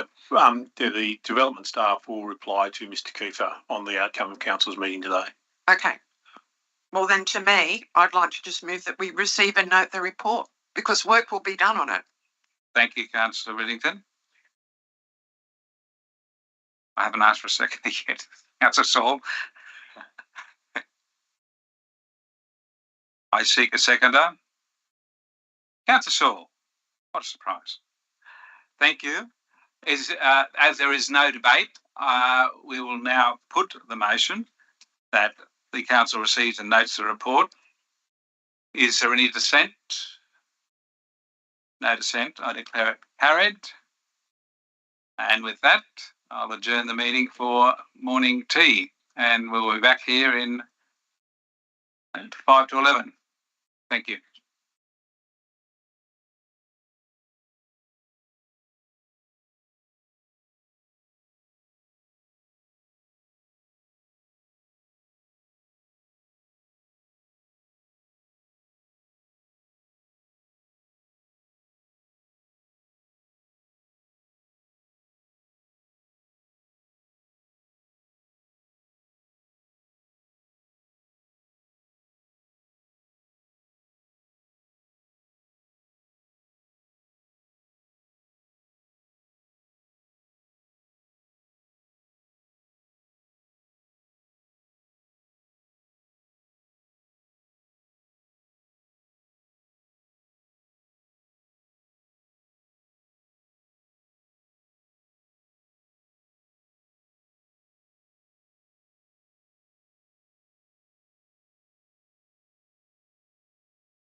Well, welcome back everyone after the adjournment. We're back to the council meeting for Kempsey Shire Council for the date 16th of May 2023, and we are now up to agenda item 11.1. It's a notice of motion on the concept planning Green Hill Lookout. It's one I have put up, so I'll speak to it and then I won't speak to it. I'll seek a seconder after I move it. So I'm moving it and I'd like a seconder, please. Councillor Patterson. Thank you. And I'll now speak to the motion before you. So what the motion is basically asking is the general manager to do a costing of what it would take for staff to develop a concept to put in place a enhanced lookout at the Green Hill Lookout.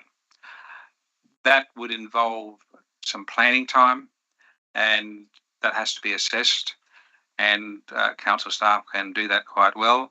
If that's the case, they will be able to come back with a report at the June council meeting saying, yes, we can allow for that in our costings, and that would then go into the operating plan. The basic idea is that we have a lot of people using that lookout, taking photographs, stopping, and the people trading there. It's been a maintained gravel area by council over the years. I've seen gravel dumped there by council and graders in and fixing it up and fixing the road edge. So it's a very significant place for people to visit, and we should enhance the visitor use of the area. Like the dragon boat paddlers who are using the river, this is also using the river as a prime viewing of the Macleay and the upper Macleay area. Across the river you can see the farmlands of Euroka and Dondingalong.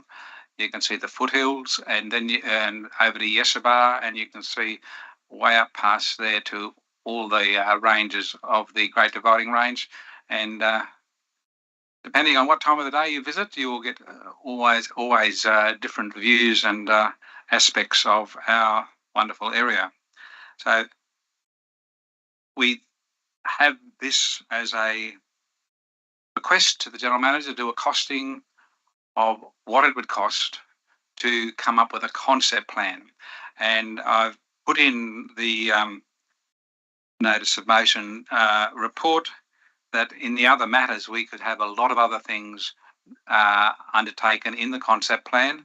That it includes fencing, and I think fencing would be a number one priority, possibly paving the area for cars to park properly and proper drainage. You would also have signboards and history of the area. You would certainly acknowledge the original inhabitants of the area, the Dungutty Thungutty people. You would also do some history of them and their occupation of the area. You would also make sure there's lots of directions there for people to understand what they're looking at. The possibility, because photographers are tourists too, and also locals are photographers, but people going away from our area after visiting here, they've got great pictures of the Macleay River and the upper Macleay mountains from this lookout that would certainly be able to enhance and grow our visitor economy. And of course there are a lot of places that in the future we could enhance the visitor lookouts, and there's a whole host of them. I think just offhand the one at the Crescent Head Water Tower would certainly do with a enhanced viewing platform that goes out from the car park, so you're just not looking at the bushes nearby, but you can see the beaches north and south. You've got a possibility of a lookout overlooking the longest bridge in the southern hemisphere at Fredericton.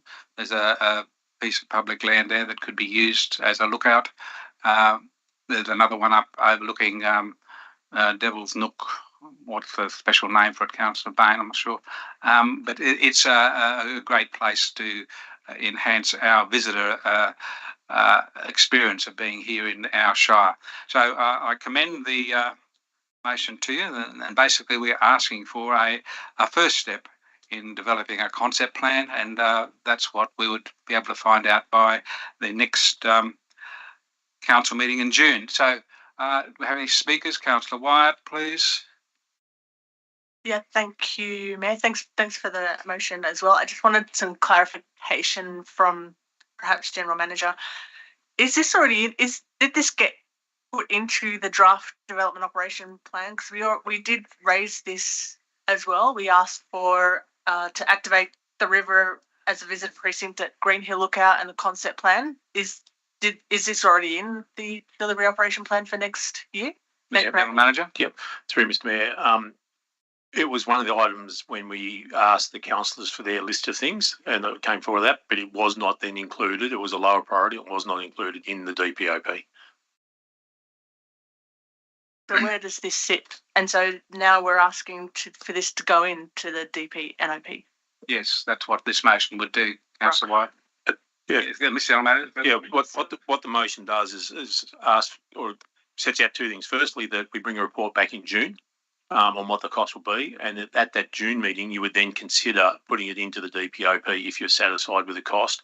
You would probably have to look out what you might pull out for the same amount, or you would be increasing the deficit position. Thank you. Councillor Patterson, then Councillor Bain. Yeah, thank you. Definitely something I've been an advocate for many years for is to the Macleay River to look for aspects to promote the river.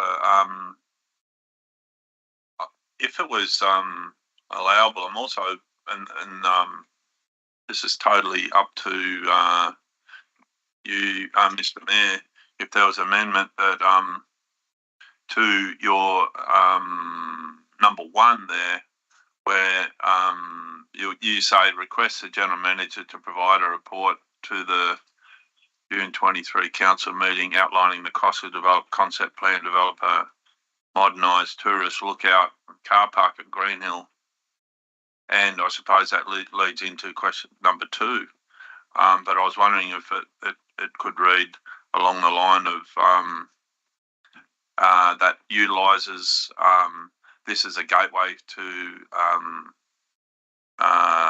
tied in with the other boat ramps and fishing access that our wonderful river has, that allows for the amenity of fishing, swimming, boating, Camping, fishing. lots of different things. So I just Yes, I think I understand your question, Councillor Patterson. I don't think we need to add to it at this time. If we go forward with it in June, when the next council meeting, we could add to it then and make sure we're enhancing the use of the Macleay River. Righto. So I just suggestion could go forward to the next one. Okay. So yeah. At the moment, we just need to as amendment, but I was just wondering, and maybe it goes through to the General Manager too. I mean, these sort of things is that we're looking really for grant money for doing, because as the General Manager stated, what are we taking out of the operational plan to put this in, etc. So to me, I would like to see something like this chased through a tourism initiative that involved our Macleay River. So as part of it, we will know that the lookout at Greenhill is that involved the rest of the river, because if we look towards grant funding, I really don't think that they would like an item.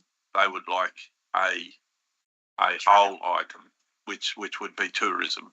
So enhancing tourism in the Macleay River, it could be something like that. So yeah, I support this totally, and I'm just bringing up those ideas to enhance this, that possibly that we may end up with some grant funding that will cover these costs. Yes, the point of this motion, Councillor Patterson, is to get the planning done so that we can then apply, if a final concept's done, apply for grants. We wouldn't be trying to fund the whole thing ourselves. But the point of this concept plan is like a mini master plan. And as you realise, the master plan for Eden Street and Verge Street, we had that in place for 2-3 years, and then all of a sudden we got all the money allocated because we had a successful plan ready. This is what we'll be doing, is trying to put together a master plan for that lookout. But I understand that we can continue on in the June meeting if we wanted to expand it to other points of the river and the use of the river. Yeah. Okay. Thank you. Councillor Bain, please, and then Councillor Riddington. Thank you, Mr. Mayor. Yeah, I think that it's a really good idea to get this concept plan developed. The question would be though is it doesn't. If we were to consider this item for inclusion in 23-24, it doesn't mean that we're necessarily going to say, well, we're going to pay for it. As you said, Edward, can we put it? Can we have it? If we have a concept plan, can we have it on the shelf so that if funding becomes available, that we can move forward with it, so that we don't have to take anything out of the current plan. It can just sit there waiting for an opportunity. Is that possible? Well, what happens is that we develop the concept plan. I can be corrected by the general manager about this.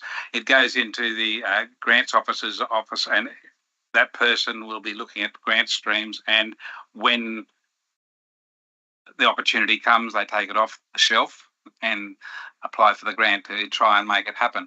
Would that be correct, Mr. General Manager? Yep. Thank you.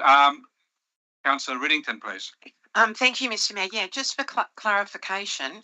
So we're looking at asking the General Manager to provide a report outlining what could possibly be the costs of a concept plan. Yep. And then we're going to do the decision about, and maybe we could consider the concept plan for inclusion in the 23-24 rather than item. Like, I don't get the item bit. So Scott, consider this item. To me, I think you need to look at what's the cost of the plan, the concept plan, and then can we consider putting the concept plan with the costs into the operational plan? Councillor Riddington, it's the same thing. Is it? Because it's referred to it in item 1, it's talking about this item. It's talking about the concept plan. Oh, righto. So it's the same thing. Okay, well, I support it 100%, and I agree with Councillor Patterson. When it does come for further consideration, I'd really like to have a look at a trail, like a trail upriver, because when you get off the highway, you've got beautiful Slim Dusty. You can come along and look at all the sites in Kempsey. So that's a wonderful thing to do, and thank you for putting it up. Thank you very much. Councillor Wyatt? Based on that, but 2 questions. So the item is the preparation of the concept plan. It is not the concept plan because we're just asking for it. Yeah. You mentioned too about the Crescent Head lookout. One of the first things that I did as a councillor back in 2022, early 2022, was put this exact thing up for the Crescent Head area as well. And I tried to get that included in the Crescent Head master plan, and I was told that it could go into the this deep top plan as well, and it didn't get up there as well. Can you advocate for that too, please? Well, yes, we would be advocating for it, I'm sure, Councillor White, but it's also part of the Five Headlands Walk area, so that might be part of the costing of that. But that's something for the staff to look at, Mr. General Manager, I guess, into the future. Yeah, through Mr. Mayor, that there's a whole range of opportunities across the Shire and particularly down through the valley itself for particular spots to be developed in terms of viewing and picnic interpretation, a range of different things, parking and that. And this may be a good opportunity to get one concept plan that shows what can be done. What you'd probably want to look at doing then is putting funding in future budgets to actually develop that trail, that overall plan that would actually link, from right up at Blackbird Flat right through to the coast. So you could actually do something where you actually look at that longer term plan and have specific projects within that. Yep. Including the acknowledgement of the bass fishing, which is Councillor Patterson reported to me yesterday. That's really good. Any further comment? Question? Or Councillor Saul, please. Thank you, Mr. Mayor. Just some questions, if I may, on the recommendation. If this recommendation is passed today, just to clarify, please, does that then put an expectation in the community that we're going forward with this? No, I don't think so. But Mr. General Manager, what do you think flows from this, please? Yeah, through you, Mr. Mayor. All this, if Council adopts this, all that happens is that we'll bring back a report in June, that will actually say this is what we anticipate the cost of developing a concept plan would be. And then at that meeting, you'll determine, because you'll be determining the budget at that meeting anyway, whether or not to include that in the budget or not. So that's all you're doing. You're not saying we're going to do it. All you're going to do is get a report that says this is how much it's likely to cost. And you'll need to then make the decision about whether you put it into the budget. And if I may, Mr. Mayor, for your indulgence, please, a second guesstimate of maintenance costs. Do we have that in idea at all? Could you go ahead? Absolutely not. We don't even have a concept plan. So this is purely to come back with what are the costs to get a consultant to develop the concept plan for that particular area, and then council will need to consider that, and you'll be considering that in the context of a budget that's in deficit. So that's part of what you have to consider, and that's why we said you may have to consider what do you pull out, or you will actually put it into greater deficit if you do this as well. There'll be a decision you'll make in June. Thank you, Mr. General Manager. Any further questions or comments? If not, I'll close debate and suggest we take this first small step to find out whether we develop the Green Hill Lookout. I commend it to you all. I'll now put the motion. Is there any dissent? One dissent. Thank you. And I declare it carried.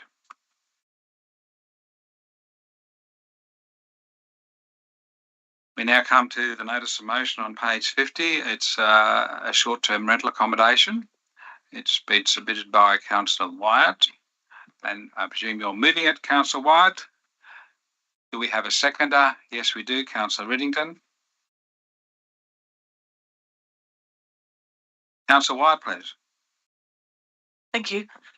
So this came about from discussions with the community service sector, a couple of businesses in a coastal town and some residents. And the intent of the recommendation is to gather a data set, undertake an analysis and prepare a simple report so that we, as our Shire's civic leaders and decision makers, can understand housing affordability, housing stress, short-term, long-term rental situation in Kempsey. As councillors, as a governing body, we were elected to make considered and well-informed decisions and to represent the collective interests of 30,000-ish people in Kempsey. I personally don't know 30,000 people in Kempsey, and therefore I don't know what's going on for those 30,000 people. So I feel this data set will help us make considered and really well-informed decisions for all of our community so that we can develop appropriate policy to guide us in strategic and statutory planning, such as the LEP, the Development Control Plan, housing strategy, and rates and fees and businesses and tourism, all sorts of things. In response to the GM's comments, I mean, every action comes with a cost. That's a no-brainer. We know that Kempsey Shire, like most LGAs, is not sustainable, and some hardcore decisions need to be made in the future. When we go down that road, I truly look forward to authentic, qualitative, and representative community engagement. I feel that ideas shouldn't be suppressed by fear of cost or opportunity cost of changing tact. I understand the budget. We all do. I don't need to go further.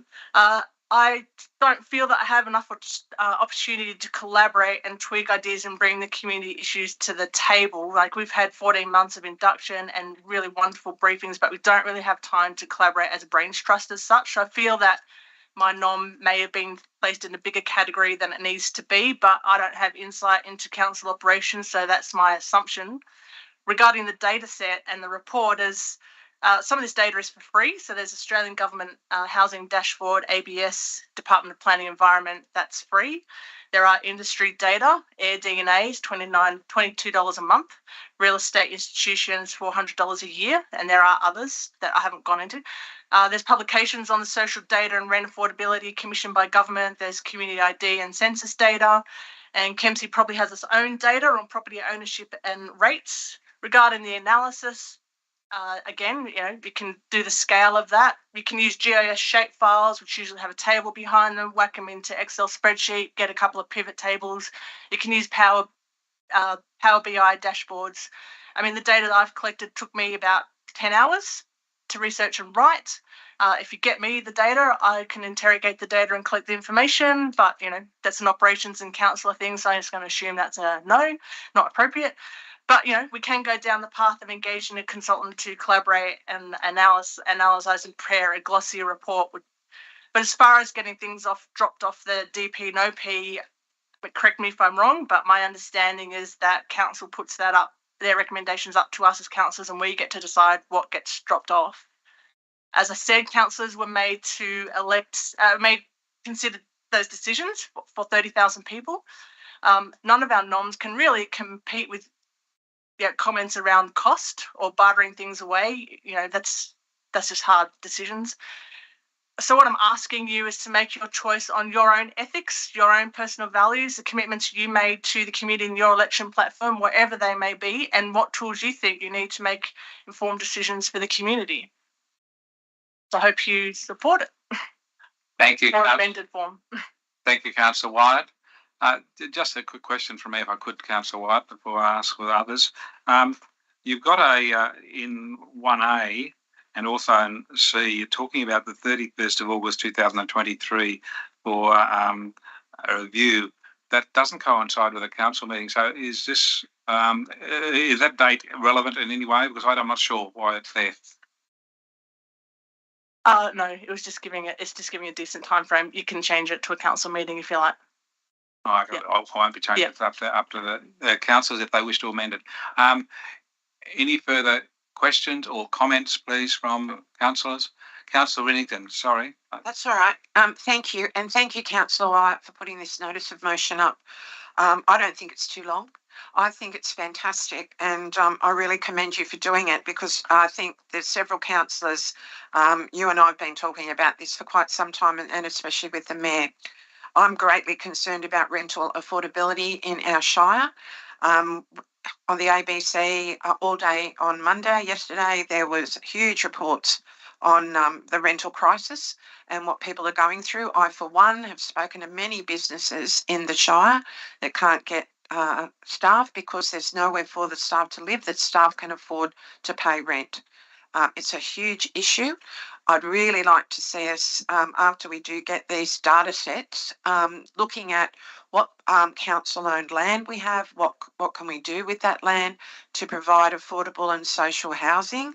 I'd also like to look at, I know that the General Manager might not appreciate this, and I understand the costs, but with Airbnbs, especially up in Byron Bay Shire Council, they approach the independent pricing tribunal, I think, and I don't know what it's called, New South Wales State Government. Independent Planning Commission. That's it, thank you.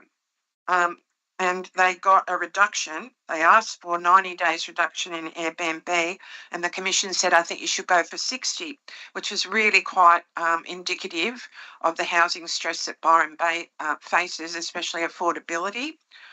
I'd really like to see a report put up to council for 3 months or whatever Councillor Wyatt wants to change her time frame to. But I'd also like to have a different set of projects put up by the staff, and maybe we could all have a look at the DCP to see maybe what could come on and what could go off, because I personally would not ever support taking the CLEP or the Crescent Head Domain project or development of the Kempsey DCP from it. And I think we've got probably other options that could be put forward rather than those. I think this is a wonderful piece of work. I think it's, I know it's big, and I know it probably has a lot of complications, but we've got to start somewhere, because we haven't started on this for a few decades, and that's why we're experiencing the problems that we are at this time. So thank you, Councillor Wyatt. Thank you, Councillor Riddington. I'll come to you in a second, Councillor Bain. Mr General Manager, just being topical, last night and this morning we've got Premier Minns in the government saying that he's wanting councils and to examine where public housing could go. Is that only for metropolitan, or is he also asking councils to examine where this public housing land could be provided? Yeah, through you, Mr Mayor. I don't have a transcript of Premier Minns' comments to be able to really make a call on exactly what he was inferring from that. Okay. It's topical, and it's an issue that I'm obviously speaking in favour of, an issue that is being considered by the state government as well. Councillor Bain. Yeah, I would like to start by congratulating Councillor Wyatt on the massive amount of work that she's put into preparing this notice of motion. Housing is it's a basic human right to have safe, secure housing, and as a council, we do have an ability to have some input into this. I'm speaking in favour of this motion. I think getting an understanding of data is really, really important. We need to get some idea of what it is going to cost, because that's also part of making an informed decision. So I'd be interested in seeing how much it's going to cost to do this, because there's some assumptions in the responses about how much it might cost, how much it might not cost. We don't really know, but I'd really like to have an idea of a ballpark figure of cost before I make a decision on it. Councillor Ring.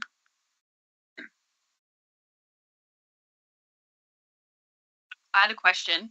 Sorry. Yeah, you have a question, please. I just wondered, is there like another organisation such as like RDA Mid North Coast or something like that who we could collaborate with in terms of this work? As I know, like they have done some stuff around housing on the Mid North Coast, and if we could leverage off things that already maybe potentially exist. Yes, thank you very much, Councillor Ring. Mr. General Manager. Yeah, through Mr. Mayor, should council adopt this, and I want to make some more comments about what you adopt before you did. We'd be looking at who else may have data we could actually go to, and RDA would be one of those potential sources. Mr. General Manager also could go to the joint organisation. Yeah, the JO I know doesn't have this data. No, okay. Thank you. Further questions or comments, please? Councillor Ferguson, please. Yeah, I'd like to also thank Alex for the work she's done on this. I have a bit of a different perspective on this one. And I know we're not talking about real estate value as such, but it's tied in with real estate value. I actually moved up here because we couldn't afford to stay where we were, close to family and friends. And if real estate was on equal par back there, I wouldn't have left my hometown with all my friends, family and work colleagues. Since I've made that move, while we're 500 k's away from family, there's been huge opportunities, including being right here now, that we've got because of that move. I still think Kempsey, although prices have gone up crazily, is still a place of opportunity, especially if you compare with shires to the north and south of us. There's still quite a lot of houses, and there was one recently listed for less than 300,000. Sort of just taking a step back from it all, there's a lot of good in having to move to areas of affordability, and whether that's for jobs or real estate. And I think we still do have a lot of opportunities. Kempsey is a place where people are still moving because it is affordable. So yeah. Thank you, Councillor Ferguson. Councillor Patterson, please. Thank you. I sort of half thought we may have gone into committee of a whole, because there's a fair bit of discussion needed here. So can I move that? You can move that. Do we have a seconder? Seconded by Councillor Bain. So I'll put the procedural motion that we move into a committee of the whole. Is there any dissent? If not, I declare it carried. We're now in the committee of the whole. And of course, that means you can speak more than once, but you still have to go through the chair to get to speak. So, Councillor Patterson, continue, please. Once again, I'd like to thank Alex for bringing this to council. Asking for data, I've gone through this notice motion a number of times, and I've read the data and looked at lots of data. I mean, the data seems to me already be there. There obviously must be a central point where all this is because I'm looking at a Kempsey Council site at the moment dictating that, or stating that, 25% of the housing in Kempsey is occupied by a lone person, so there is a lot of data out there available. But I think for moving forward that this may be something that could be a long-term thing that council works on, rather than trying to stick it into a plan right now. We need to consolidate with our management and work out how we can bring in a report. And I would say, based on as well what Simon said, we probably might not like the outcome of the report because it is affecting everywhere the housing affordability. Interest rates are going up, so owners of the houses can't not put their rent down because of interest rates are going up. Electricity is going up, rates will be going up.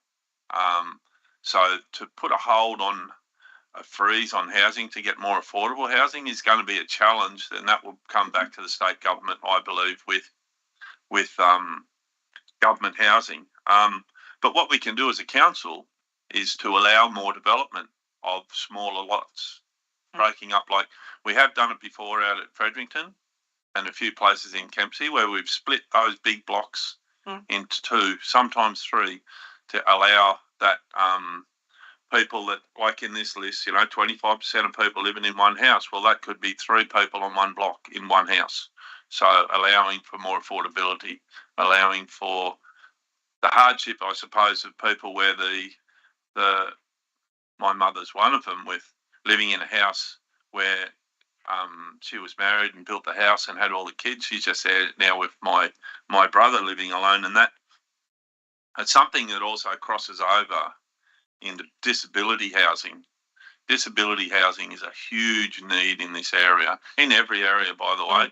And the other thing that we can do as a council is to help disability housing be promoted and help them get their DAs through council for those housings to be developed. I'm talking with a agency on the weekend, and they are trying to do one out at Southwest Rocks, and 18 months and it's still not a sort of a ground turned, So that's what we can do as a council, I believe. But outside of I suppose, trying to affect housing prices, interest rates, cost of power and fuel, groceries, everything, that, that's all going up. So I do not know how we're going to have the ability of cheaper housing, especially when you look back years gone by, and there's enough people of age here to know that families had quite often the mother and father living with them, or vice versa, the kids staying at home with them because they can't afford to move out. So those sorts of things are going to be coming more. And I've seen it in the building trade that I'm in. There's people putting granny flats in their backyards because their parents have got nowhere to live, or the daughters come home from university with nowhere to live. So, yeah, so I've got a fair few other points, but I'll leave the floor up to my fellow councillors. Councillor Riddington, please. Thank you so much, Councillor Patterson. Don't want to steal any of your thunder. Okay, I'd really like to say that there's nothing in this notice of motion that mentions rent capping or ceilings, or affordability is fine, but I mean there's a whole range of other things other than that blunt end tool that you mentioned. I'd like to pick up on what the Mayor was mentioning earlier about Premier Minns's suggestion of 70-30%. Of 70 in development for private housing or whatever, and 30% for social or affordable housing. So I think that's a really, really good way to go. And I agree with you, strange as it may seem, that we need to look more closely at what we can do as a council, for council land, for council, input into whatever we can do to assist other organisations, say, for example, Macleay Options, Benevolent Society, whatever. We have some great people in our community. So from my thinking, maybe we need to expand this notice of motion. Thank you, Councillor. Councillor White. I just want a couple of responses and a couple of questions first up. I've got some more statistics to throw at you. We are the top 6 most disadvantaged shire in New South Wales in 2016, and according to that, 2021. 45. Our average income is around, for an individual, 33,000. I'm not really sure housing's affordable at that, and 77,000 for a couple, for a household. The Anglicare report said that 0.5% of properties were available for low-income families across New South Wales, and in Kempsey that is lower at 0.03%. Our rents in Kempsey have gone from mean average $294 in 2020 to $440 in 2022. That's 66% increase in 2 years. That's pretty huge. So the the rent affordability index, I think there is a cap of around 30%. We shouldn't be paying more than 30% of our income on rent. We are paying more than 30% of our income on rent. The homeless rates in New South Wales have increased a staggering 68% from 2021 to 2023. And in Kempsey as well, homelessness is hidden. It's increased up to around 80% during COVID. Might have made a decrease now. And that's from one of the housing groups in town. And then my question, so, I mean, I'll leave it at that. The questions are, with Airbnbs, are they considered, and when we're talking about rates and fees and charges and urban businesses, are they considered a business and are they being charged at business rates? Is my first question. And the second question is, there are other councils around New South Wales that are looking at trying to deal with the Airbnbs, like putting those caps on. Byron Bay is one, Jindabyne's one, Blue Mountains is another. And the media reports that I've read was that there were discussions at mayor's forums. So what is the discussions that both you as a mayor and as a general manager have had in those forums that we don't go to? So first question, are Airbnbs charged business rates? And second question, what is council's position or comments or discussions in those forums where the caps have been talked about in Airbnbs? Mr. General Manager? Yeah, trying to answer a few different questions. Probably before I answer the questions, what I will say is that from a staff perspective, housing affordability is something we are acutely aware of, and there's no issues with council doing this. It's just simply how you fund it and what priority it takes. That's our question for you. That's the decision you've got to make. So there's no issues with doing this work. Airbnbs are charged as a residential rate. And again, I'll go back to what we should be talking is short-term rental, because you might be on Airbnb, you might be on booking.com, you might be on Stays. It's not just Airbnb, it's actually short-term rental accommodation. So short-term rental is that. There are some hotspots in the state where it is particularly difficult. Byron, Hymes Beach in the Shoalhaven is another one. Like I said, Jindabyne, where they are significantly impacted, far more than what we are in that area. But they are charged at a rental as a residential rate. While we're talking about rates and that, in relation to point B, it provides rates, water, sewer revenue from short-term rental accommodation. Two issues. One, we do not have the number of short-term rental in the areas. We don't have a register. People, if they're doing it and running it largely as a business, then they're supposed to have a register on the STRA.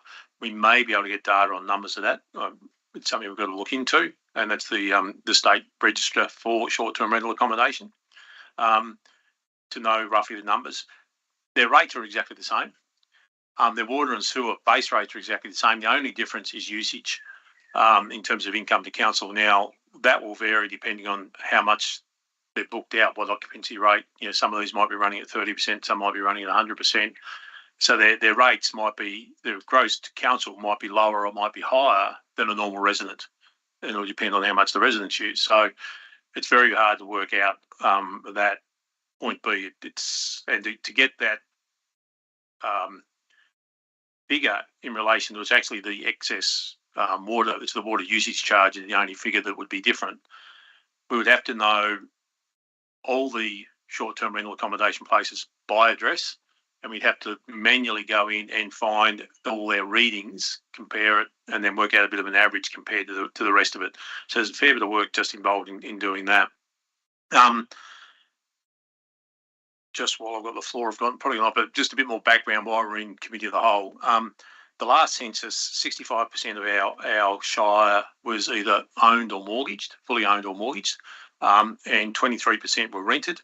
There's about nearly 1% that doesn't actually state what it actually is out of about 12,500 homes that we've actually got. So that's sort of where that actually sits at the moment.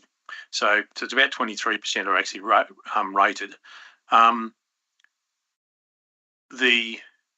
As I said, in relation to the short-term rental accommodation, we would have to work out where that source of data is, how we actually get hold of that. Long-term rental properties, again, I'm not sure how you would actually find out what places are actually long-term rental. We know the numbers, but which ones to say that's in short-term, that's in long-term. Yeah, like I said, it is quite complex. It is a lot, and getting it at a shire, and then as point provides a current snapshot of rental affordability and rental stress in Kempsey Shire in geographic locations. That would be the need to do an analysis of it. So there is a considerable amount of specialty work in the housing area that we'd actually require to do that. If you wish to proceed with this, and like I said, there's no issues from a staffing point of view, you need to put in a number 3, and that would be highlighting which projects in the draft DCP you are either going to defer or withdraw.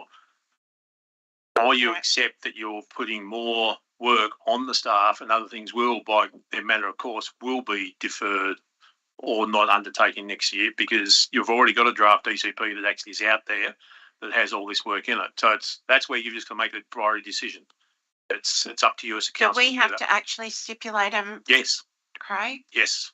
You'll have to tell us which ones you want withdrawn or deferred. If you adopt this today, yes.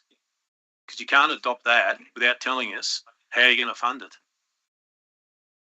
You've got to fund it from somewhere. Yeah, I get it. Yeah. I'm just trying to think, geez, I wish I had a bit more notice, then I would have thought about it more. Okay. So what you may wish to do as an alternative, and similar to actually the last one, give us a bit more time. We could come back potentially next month, make a few phone calls to try and find out how much this would cost, and come back with a cost to actually undertake this work. That'll actually allow you to have a bit more time. Next month, you're adopting the budget. So you could actually say, bring back a report on the potential costings for this and the time frame that would be needed for it. Because, again, until we talk to some people in that specialty, in that housing sector, and I imagine it's going to be a specialty housing consultant that knows where to get all that data, then we can actually come back with a good idea of the costing so you know what that budget decision actually is. Okay. Thank you, Mr. General Manager. I had these speakers lined up, Councillor Ring, Councillor Butterfield, Councillor Ferguson and Councillor Wyatt again. And Councillor Saul on the end. Sorry, Councillor? Sorry, Mr. Mayor, I did have my light on and I don't think you saw it. I probably didn't. I thought you were on earlier, but okay. But would you like to go after Councillor Ring, please? Councillor Ring, you were going to say something. I just wanted, there's a lot of anecdotal evidence and kind of people have inklings of things. Like, once we do have this data and it's all gone through, what are we hoping to do? There's a lot of solutions already for solving housing and things like that. I feel is there a general direction that we're heading with this? So you're asking that a question of Councillor Wyatt, who'd actually put it up? Yeah. So, in the notice of motion, the intent is so that we can make informed decisions around the LEP, around housing strategy, around any strategic plans, around budgets, around policies, perhaps. So, there's no hidden agenda as such. It's just to make some decisions around those particular LEP, and maybe some policy around short-term rentals, maybe some policy around investment, some policies around collaborating with community service sector. I don't know, but something like that. Councillor Ring, there's quite broad. No, okay. Councillor Riddington, please. And then Councillor Butterfield. Thank you, Mr. Mayor. Just a question for the General Manager. With short-term rental accommodation registration fees, and I think you said it was the New South Wales state government, was it, Craig? Yeah, that's correct. It's the short-term rental accommodation register. I'm thinking that it's about $35 to register your property. I really don't know. But I'm thinking that could be another, if you like, cost offset to help out if we're trying to do some other things with housing, to put the price up to $1,500 rather than $35, and accept that we get it, not the state government. Thank you, Councillor Riddington. Councillor Butterfield. Yes, thank you, Mr. Mayor. Councillor Ring actually asked one of the questions I wanted to for Councillor White. Just one thing through you, Mr. Mayor, to the General Manager, because I'm a little bit confused as to if we were to get all this information and data and the rest of it, what and can council actually do around policies and strategic planning, etc. Planning. I just don't understand where we can go with this if we do get it. Mr. General Manager? Yeah, through you, Mr. Mayor, just in response to Councillor Reading's, it's a $65 registration fee, which, yeah, as you said, all goes to the state government. Council has a range of options of what it can do. This data would feed into a broader housing policy and housing strategy. Council, in doing that, needs to consider what its role in housing provision is. Normally, a council's role is around ensuring there's enough supply of suitable land to be used to develop social, affordable and public housing. In Kempsey, we do have still a good supply of affordable land. The issue we face and the challenge here is actually getting developers to develop that land or providers to provide housing on that land. From a pure developer's point of view, it costs them the same to build a house and develop a subdivision here as what it does in somewhere like Coffs Harbour or Port Macquarie, but they'll get $500,000 more for the property in those two locations than what they will in Kempsey. And the same if they're developed in South West Ross compared to Kempsey. So trying to encourage people to develop affordable social or public housing here in Kempsey is probably one of the key strategies council will actually undertake. Some councils have, where they have their own land, look at developing housing on that land themselves. And again, you have to have the funds to be able to do that or build a financial model to develop that. It is something we have been looking at and had discussions with community housing about what potential land there. There's some small land out at Fredericton, for example. The issue there is we've got the constraints around the sewer capacity. So once that's freed up, then we can actually start looking at those things. So the issue of housing is fundamentally a supply issue, that there simply has been, and this is a personal professional opinion, I guess, having formerly worked in the housing sector, running youth refuges and youth homelessness areas, there's been a long-term neglect by all sectors of the government in relation to the provision of social and affordable housing and public housing nationally. And it's pretty well in every state. And that's led us to this point where we are now, where we've got a housing crisis. Literally billions of dollars should have been invested, over the last decade or more in this area, and we as a society have not done that. So there is no short-term fix to this. I think that's the other thing we've got to be aware of. There is no simple short-term fix to this. And even things like going to 60 days in Byron Bay, that'll be fine. What landlords will do, they'll give someone a 9-month contract. At the end of the 9 months, they'll kick them out and they'll put someone in for 2 months over the peak season, and they'll go and do it again. That's what will happen. And that is something that should not happen. So even those sort of fixes aren't going to actually address it, because people have invested in these properties as an investment and they look at how they can actually get a return on that investment. So there's a business aspect of this as well as a social aspect of it. So it is not easy, but as a council, we can look at how we develop our housing policy. We can look at how we potentially take up some opportunities if there is some land that we have that we may be able to develop some accommodation on. We have worked closely with community housing recently. There were about 36 properties that are about to develop here in Kempsey from a community housing perspective. But to make informed decisions, you do need data as well. So, and that would inform then a broader housing policy and housing strategy. Yep.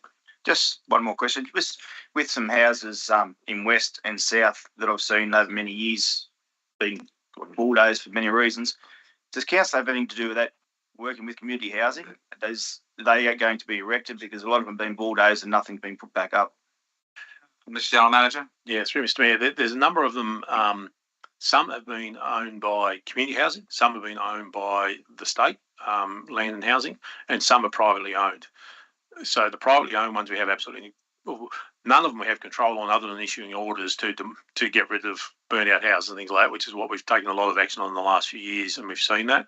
Community housing are rebuilding some of those, and so are public housing.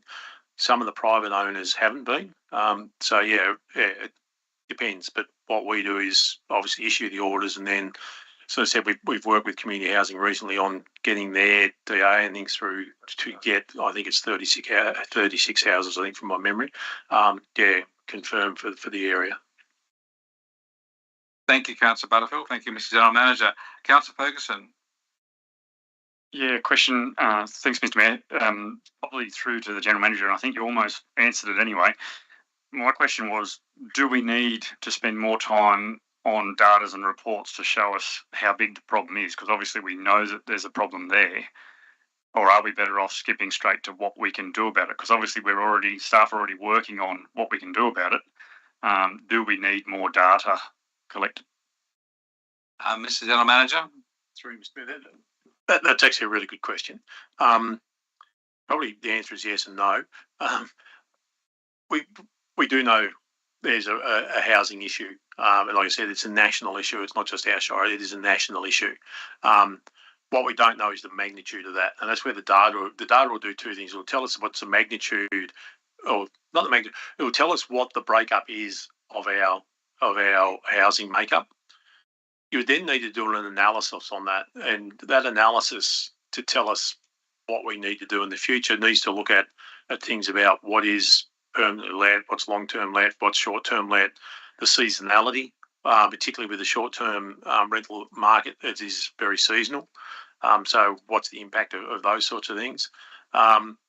You'd be looking at land values, land prices, development costs, development contribution fees, all those sorts of things, moving into developing some sort of housing policy and housing strategy. So you need the data to help inform that discussion.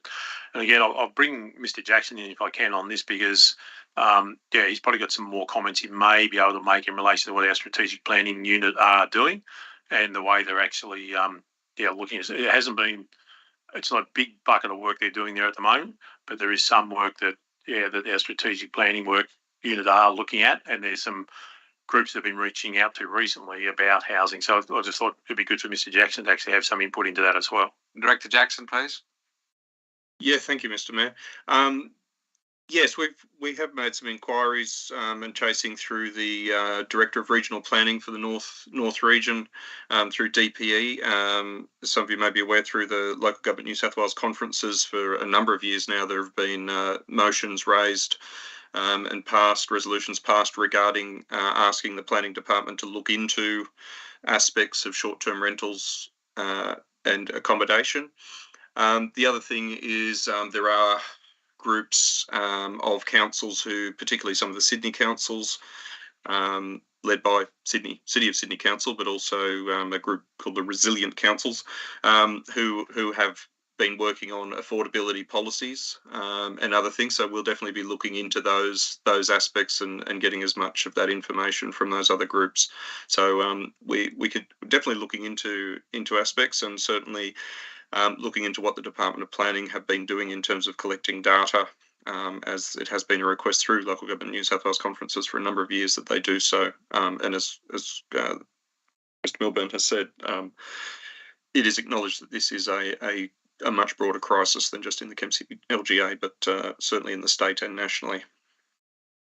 Thank you, Director Jackson. I've got the following people in order according to when I saw the lights: Councillor Saul, Councillor Wyatt, Councillor Bain, and Councillor Patterson. Councillor Saul, please. Oh, you put another one. Okay. Thank you, Mr. Mayor. Mr. Mayor, just looking on realestate.com for the Greater Shire region, there are 65 properties to rent as of today, sitting on this template there. The important thing is we must encourage more investment by investors into property here to have rental properties. If we discourage that by media sources and red tape, that's going to make the problem worse. 2 points to think about. One, there's 65 properties there to rent. As a landlord, you need a return. If your property is not renting, you'll need to drop the rent to rent it, because having an empty house is zero return. So the two ways to look at it. One, if they're not being taken up, they may need to reconsider what they're asking and drop that rent, which would then help in turn provide families with a roof over their heads. And the second thing is, as I said earlier, the point is out there, many people sold up properties because A, you had bad tenants, interest rate rises, and other costs. We must find a happy medium between that and keeping enough properties available for people to rent in our shire. So while we won't fix it here today, we must be mindful that there are properties there and that perhaps landlords need to reconsider their asking price to accommodate people and have a return. Thank you, Mr. Mayor. Thank you, Councillor Saul. Councillor White, you ready now? I am prepared to go last because I have sort of a. You will have the final. Oh, okay. You'll have the final say when you come out of the committee of the whole. Okay, well then ask a question, but I mean, if nothing else, I am glad that I put this up because we're having this discussion. This is brilliant, and I agree. I agree with everything that we have all said. Particularly, do we need the data? Because I've done some of the data, but the data's varied. For example, Community ID says that we've got 10,000 houses. General Manager said we've got 12,000. Real Estate Institute says we have 14,000. So who knows what the answer is really? Maybe the council data. But my question really is, in light of what you said before, General Manager, about the cost and what we're prepared to give up, I'm going to ask you, is your team prepared to have a meeting with me and whoever else is interested to sort of flesh this out a bit more about what the data sources are, what is feasible, what is not feasible? So in the next couple of weeks, sit down and have a meeting to sort of talk about it a bit more, because I did mention in my notice of motion that I don't feel, we just don't have enough opportunity to brainstorm, and maybe we can get some of these resolved through brainstorming. So is that appropriate for you to have a meeting with me and whoever else is interested to talk about it? Mr. General Manager? Yeah, through you, Mr. Mayor. The council staff will do whatever the council requires them to do and requests them to do. So, I can only act on what the council decision is. Thank you. Councillor Bain, please. Excuse me, Mr. Mayor.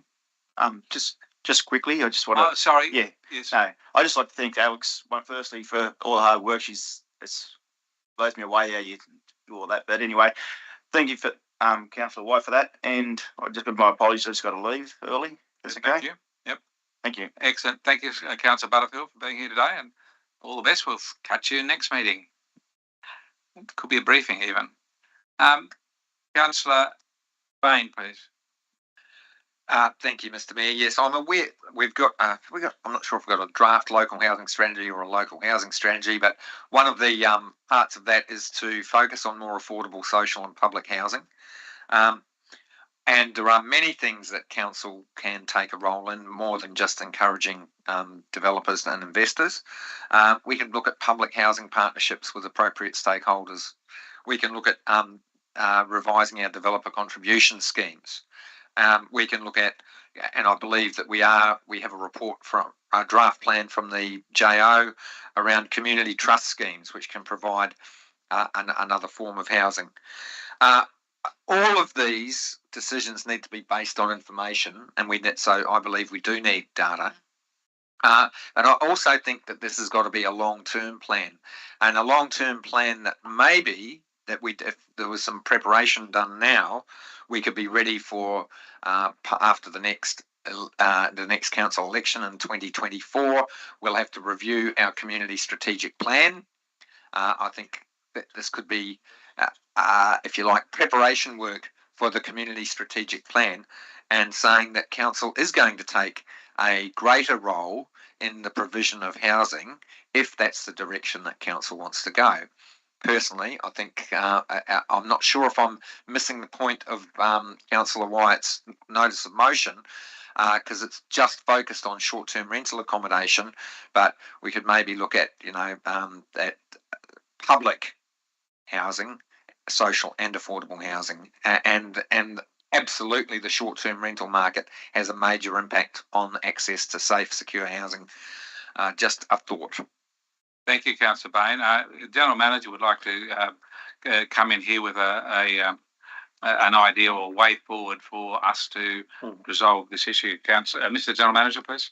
Just thinking about the discussion and some of the questions have been asked and looking at what Councillor White's put forward, it's underlying the request for the data is, as a couple of councillors have said, what do we do with it? I think what you're really, for me, what I'm hearing is what you're inferring is really the need to develop a housing strategy that helps us develop very clearly what we may do in the affordable social public housing area. So what you may want to actually resolve, which would require us to do this, is bring to you, and again, I'm just going to suggest we bring this to you in June because I don't have the figure now, but that would be the cost to develop an appropriate affordable housing strategy for the Shire, which would then require us to do all this anyway to actually get that and work that out. So it'd be to develop, to bring that, so you can consider that at the June meeting and whether you put that into the budget. That report would have the cost. We would get a bit, literally we've only got about 2 or 3 weeks to actually get this before the next business paper is published. So I'm not wanting to put too much pressure on staff, but we have a bit of an idea of the cost, a bit of an idea of the process involved to step that out, how we'd actually do that. And then we'd also, in that, put forward some suggestions about what other projects in the current DPOP could be deferred or withdrawn to allow that to occur. And then in June, you can actually make a decision on that. Because we can get this data, we can bring it back and give it to the council, by the 31st of August. Then what are you going to do with it anyway? You're then going to make a decision about, okay, we need to actually develop a housing strategy.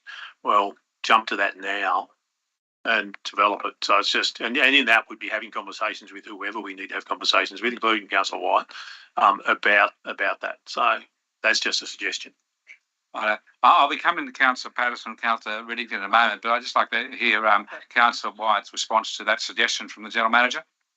I really like that suggestion. My work is done. If you can put that into a motion of sorts, because I said at the start that I probably overachieved in producing that notice of motion, but I provided a basic statistics already. So So you're suggesting the motion be changed so that we have an affordable housing strategy investigated and advice being brought back to the June council meeting? Yeah. As to costs and projects, yes, etc. And then it does look at big picture. So it does consider short-term, long-term rentals, affordability. Yeah. Yeah. Okay. Yeah. Thank you. Well, the workshopping those words now, or wordsmithing. We'll see how that comes in a moment. Councillor Patterson, do you have a comment right now? And then I'll come to Councillor Riddington, and you can comment on the possible change. Councillor Patterson? No, it's unlike me to have lots of ideas, but I've got more. Don't sell yourself short. What is to stop us as a council actually investing in affordable housing? What's stopping us from being the landowner, the developer, the owner, the landlord, through to the signing over the ownership to the state government? Yeah. What's to stop us? There's nothing stopping us, and as I reported from the country mayor's meeting, Councillor Patterson, Forbes Shire Council and Albury Shire City Council are actually doing that. They're actually doing developments themselves and reserving quite a part of their development for affordable housing. So they're already doing it. It is possible for us to do it. And as the suggestion of the General Manager, we could actually go down that path and look at what we can develop. I would like that. I would like it to be in this, but and that on the back of, I remember years ago councils having ownership of solar panels on houses to help affordability of electricity. Council purchasing them as a whole, let's say for 100 houses and owning them with the transfer of their ownership going over to those people in those houses after they paid them. I've got a similar sort of thing on one of my factories where I don't own the panels for 7 years. After 7 years of paying my electricity to the owner of the panels, which is a little bit lower than what your normal rate is, but a little bit higher than what they actually generate, I actually own the panels. So, It's like leasing. Saying to with Councillor White is, I mean, we can talk about it. I think we can talk to her blue in the face about affordability, but I do believe the only way that we've got out of this area or on the road to get out of this area is for council to be the developers. And I don't believe that investing in land and houses is something that you're going to lose money on. I don't think that ratepayers of our town would go, shame on you, council, you just spent $1 million to make $2.5 million. I don't believe that would be a bad thing. So I would like to see that in the report. Mr. General Manager, thank you, Councillor. While you were discussing these words, I actually brought up the fact of Forbes Council and Albury City Council getting into the development of affordable housing. So that's something that would be part of this option and the housing strategy. Would that be right? Yes, yeah, that's correct. This would look at a whole range of options and what could be done. Where the councils, again, I know those two examples, the councils actually had large sections of land, which obviously is an advantage if you already own the land, to actually develop that. Councillor Bain mentioned going into partnerships and things like that. That's what we're actually looking at. We've been having discussions with different groups about that. Our issue here is what land do we have and what we can actually do. So, we'll need to just see what we can actually do. And, but the housing strategy will outline all those different options. Thank you, Mr. General Manager. We have some other lights on. Councillor Riddington and then Councillor Bain. Thank you, Mr. Mayor. That was my while waiting in line. That was my thing about Forbes and Parks and Albury. I know the beautiful Phyllis Miller has been on the radio and television with their disused nursing home and the whole range of housing that they're doing for Forbes and Parks. Forbes for Phyllis. So I'm thinking that I'm loving this discussion. I really, really am. I think this is one of the best and useful discussions that we've had for a long time. Thank you, Councillor Wyatt. Councillor Bain, please. Yes, I mean, if we're going to move down towards that track of being a public housing provider, which I absolutely support, there may exist in the not too distant future opportunities to access federal or state funding to support that, because housing, as we've been discussing, is a general issue across the nation, and it needs to be addressed. Possibly local government has a role in that. And another example of how council has worked really effectively in building partnerships is like in Bellingen with the I think it was a nurses' home that was going to be sold, and instead of being sold, they converted it into units for single women over 55 who are one of the most vulnerable homeless groups.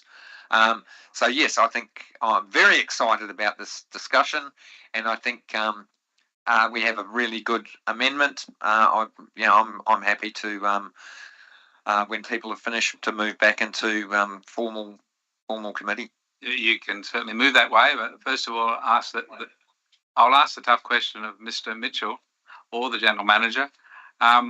We're in the coming financial year, we're expecting to have a windfall of an extra $400,000 in interest from our investments.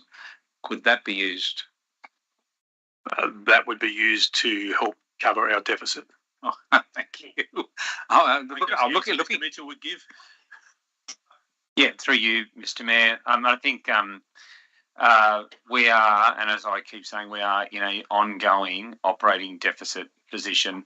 We had quite a lengthy conversation about that at last council meeting in the context of the draft budget and the IPNR document suite that went out on exhibition, and the other paper which council resolved to for the council staff to investigate a special rate variation over the next 6 months prior to bringing back a report in November. I'd be very hesitant to recommend, in fact, I personally wouldn't recommend that savings that we do get or other sort of budget improvements are just then reinvested in other things because it doesn't solve the underlying problem that we've got. Yeah. Thank you, Mr. Mitchell. We're just looking for money is a fun activity, according to the rest of the councillors who have already started thinking about this issue. Thank you. Councillor Bain, were you moving to come out of committee? I'm happy to move that we come out of committee of the whole, although our light's on, so. Right. Yeah, just halfway, perhaps. Maybe after. So you seconding that, Councillor Patterson? I just want to say one thing before we do. Well, okay, we won't look at that motion yet. We'll hear from Councillor Patterson. Thank you. It's not as long as my usual. Don't forget, and this is all due respect to Mr. Mitchell over there with the photos of lipstick on the face all over the computer. Debt. I believe there's such a thing as good debt. So short-term debt can be turned into good debt. So short-term debt, while I know we're going into a future deficit which we already enjoy being in, but if we expended money to get that money back in the short, medium-term basis, it's good debt. So I've got no issue with it. Thank you. I spend all your money, Steve. Thank you, Councillor Wyatt, please. Councillor Wyatt, did you want to speak before we came out of committee? I think in terms of having a housing strategy, we mentioned before with the concept plan, it actually gives us a bit more leverage to advocate and to move in different circles in terms of grants or partnerships. I mean, you said too that this is right up there on the federal government's and the state government's radar. Perhaps if there is a strategy, there's some more advocacy and leverage there as well. You know, we have a new local member who's probably keen to, is keen to support our community. So I think it is a first step, and I'm happy for that. I'm happy for the amendment. Okay, thank you. One last. Councillor Patterson. Sorry, one last. One of the things that about council could do, I mean, I'm only using myself as an example because I'm thinking about not myself, but one of the things, the big issue with anyone doing a development that to get affordable housing or to get disability housing, whatever, is to start up. Somehow or other, council could go into partnerships with developers who needed the money for startup. Once the income was there from the startup, once the income was there, then the council funds could be paid back to council. That's a possible way to help, and that means there's only a short-term deficit, like short-term money, but there's a gain in long-term because there's a lot of people out there that can't get that startup or can't get that deposit. Thank you, Councillor Bain. You're moving we move out of committee of whole? I move that we move out of committee of the whole. Have a seconder, please. Councillor Riddington. I'll put the motion. No dissent. Back in open council. We have the motion before us. If there are no other speakers, I'll be asking Councillor. Oh, it's already voted on. No. Okay, Councillor Wyatt, would you like to close debate, please?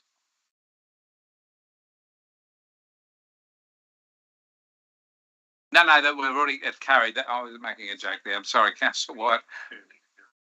Well, the actual motion is the change one in the committee of the whole. Yes, there on the screen now. So we need to vote on that motion. Yeah, so you're closing debate on it. Yeah. I just wasn't sure the process. I thought we had to actually move that motion, that amendment first. No, you accepted it. I accepted it. So it becomes a motion. Yeah. Look, I did have another 5 minutes to speak, which I won't, because I think what? Well, I will now. I did have another lot of statistics to throw at you, but I think we've got the message. Thank you so much, everyone, for paying attention. Thank you for engaging and the debate. It's fantastic, and I am happy for this strategy. And I would like to be involved, whether that's an operational or a councillor thing, but I really would like to be involved in those discussions. And I think this is a good outcome, and I hope that we support this. Thank you, Councillor Wyatt. I'll now put the motion. Is there any dissent? No dissent. I declare. You're dissenting, Councillor Saul. Thank you. 1 dissent. I still declare it carried. Thank you. The next item of business is in confidential, and it's on the tender Now, what I'm about to do is adjourn the meeting, so I'm just outlining what's about to happen. Got the quarter to one. Quarter one now. Yeah, you've only got the last item to you. Just get it finished. Think we can this one? Oh, yeah. Okay. But yes, I'll adjourn the meeting for a short 5-minute break, and then we will come back and debate the last item. Thank you.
Welcome back, everyone. We've got the last part of our meeting to attend to.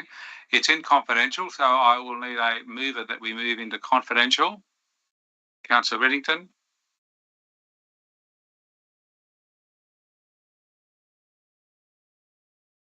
Seconder, please. Councillor Bain. Any dissent about going into confidential? I declare we're now in confidential.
Stream.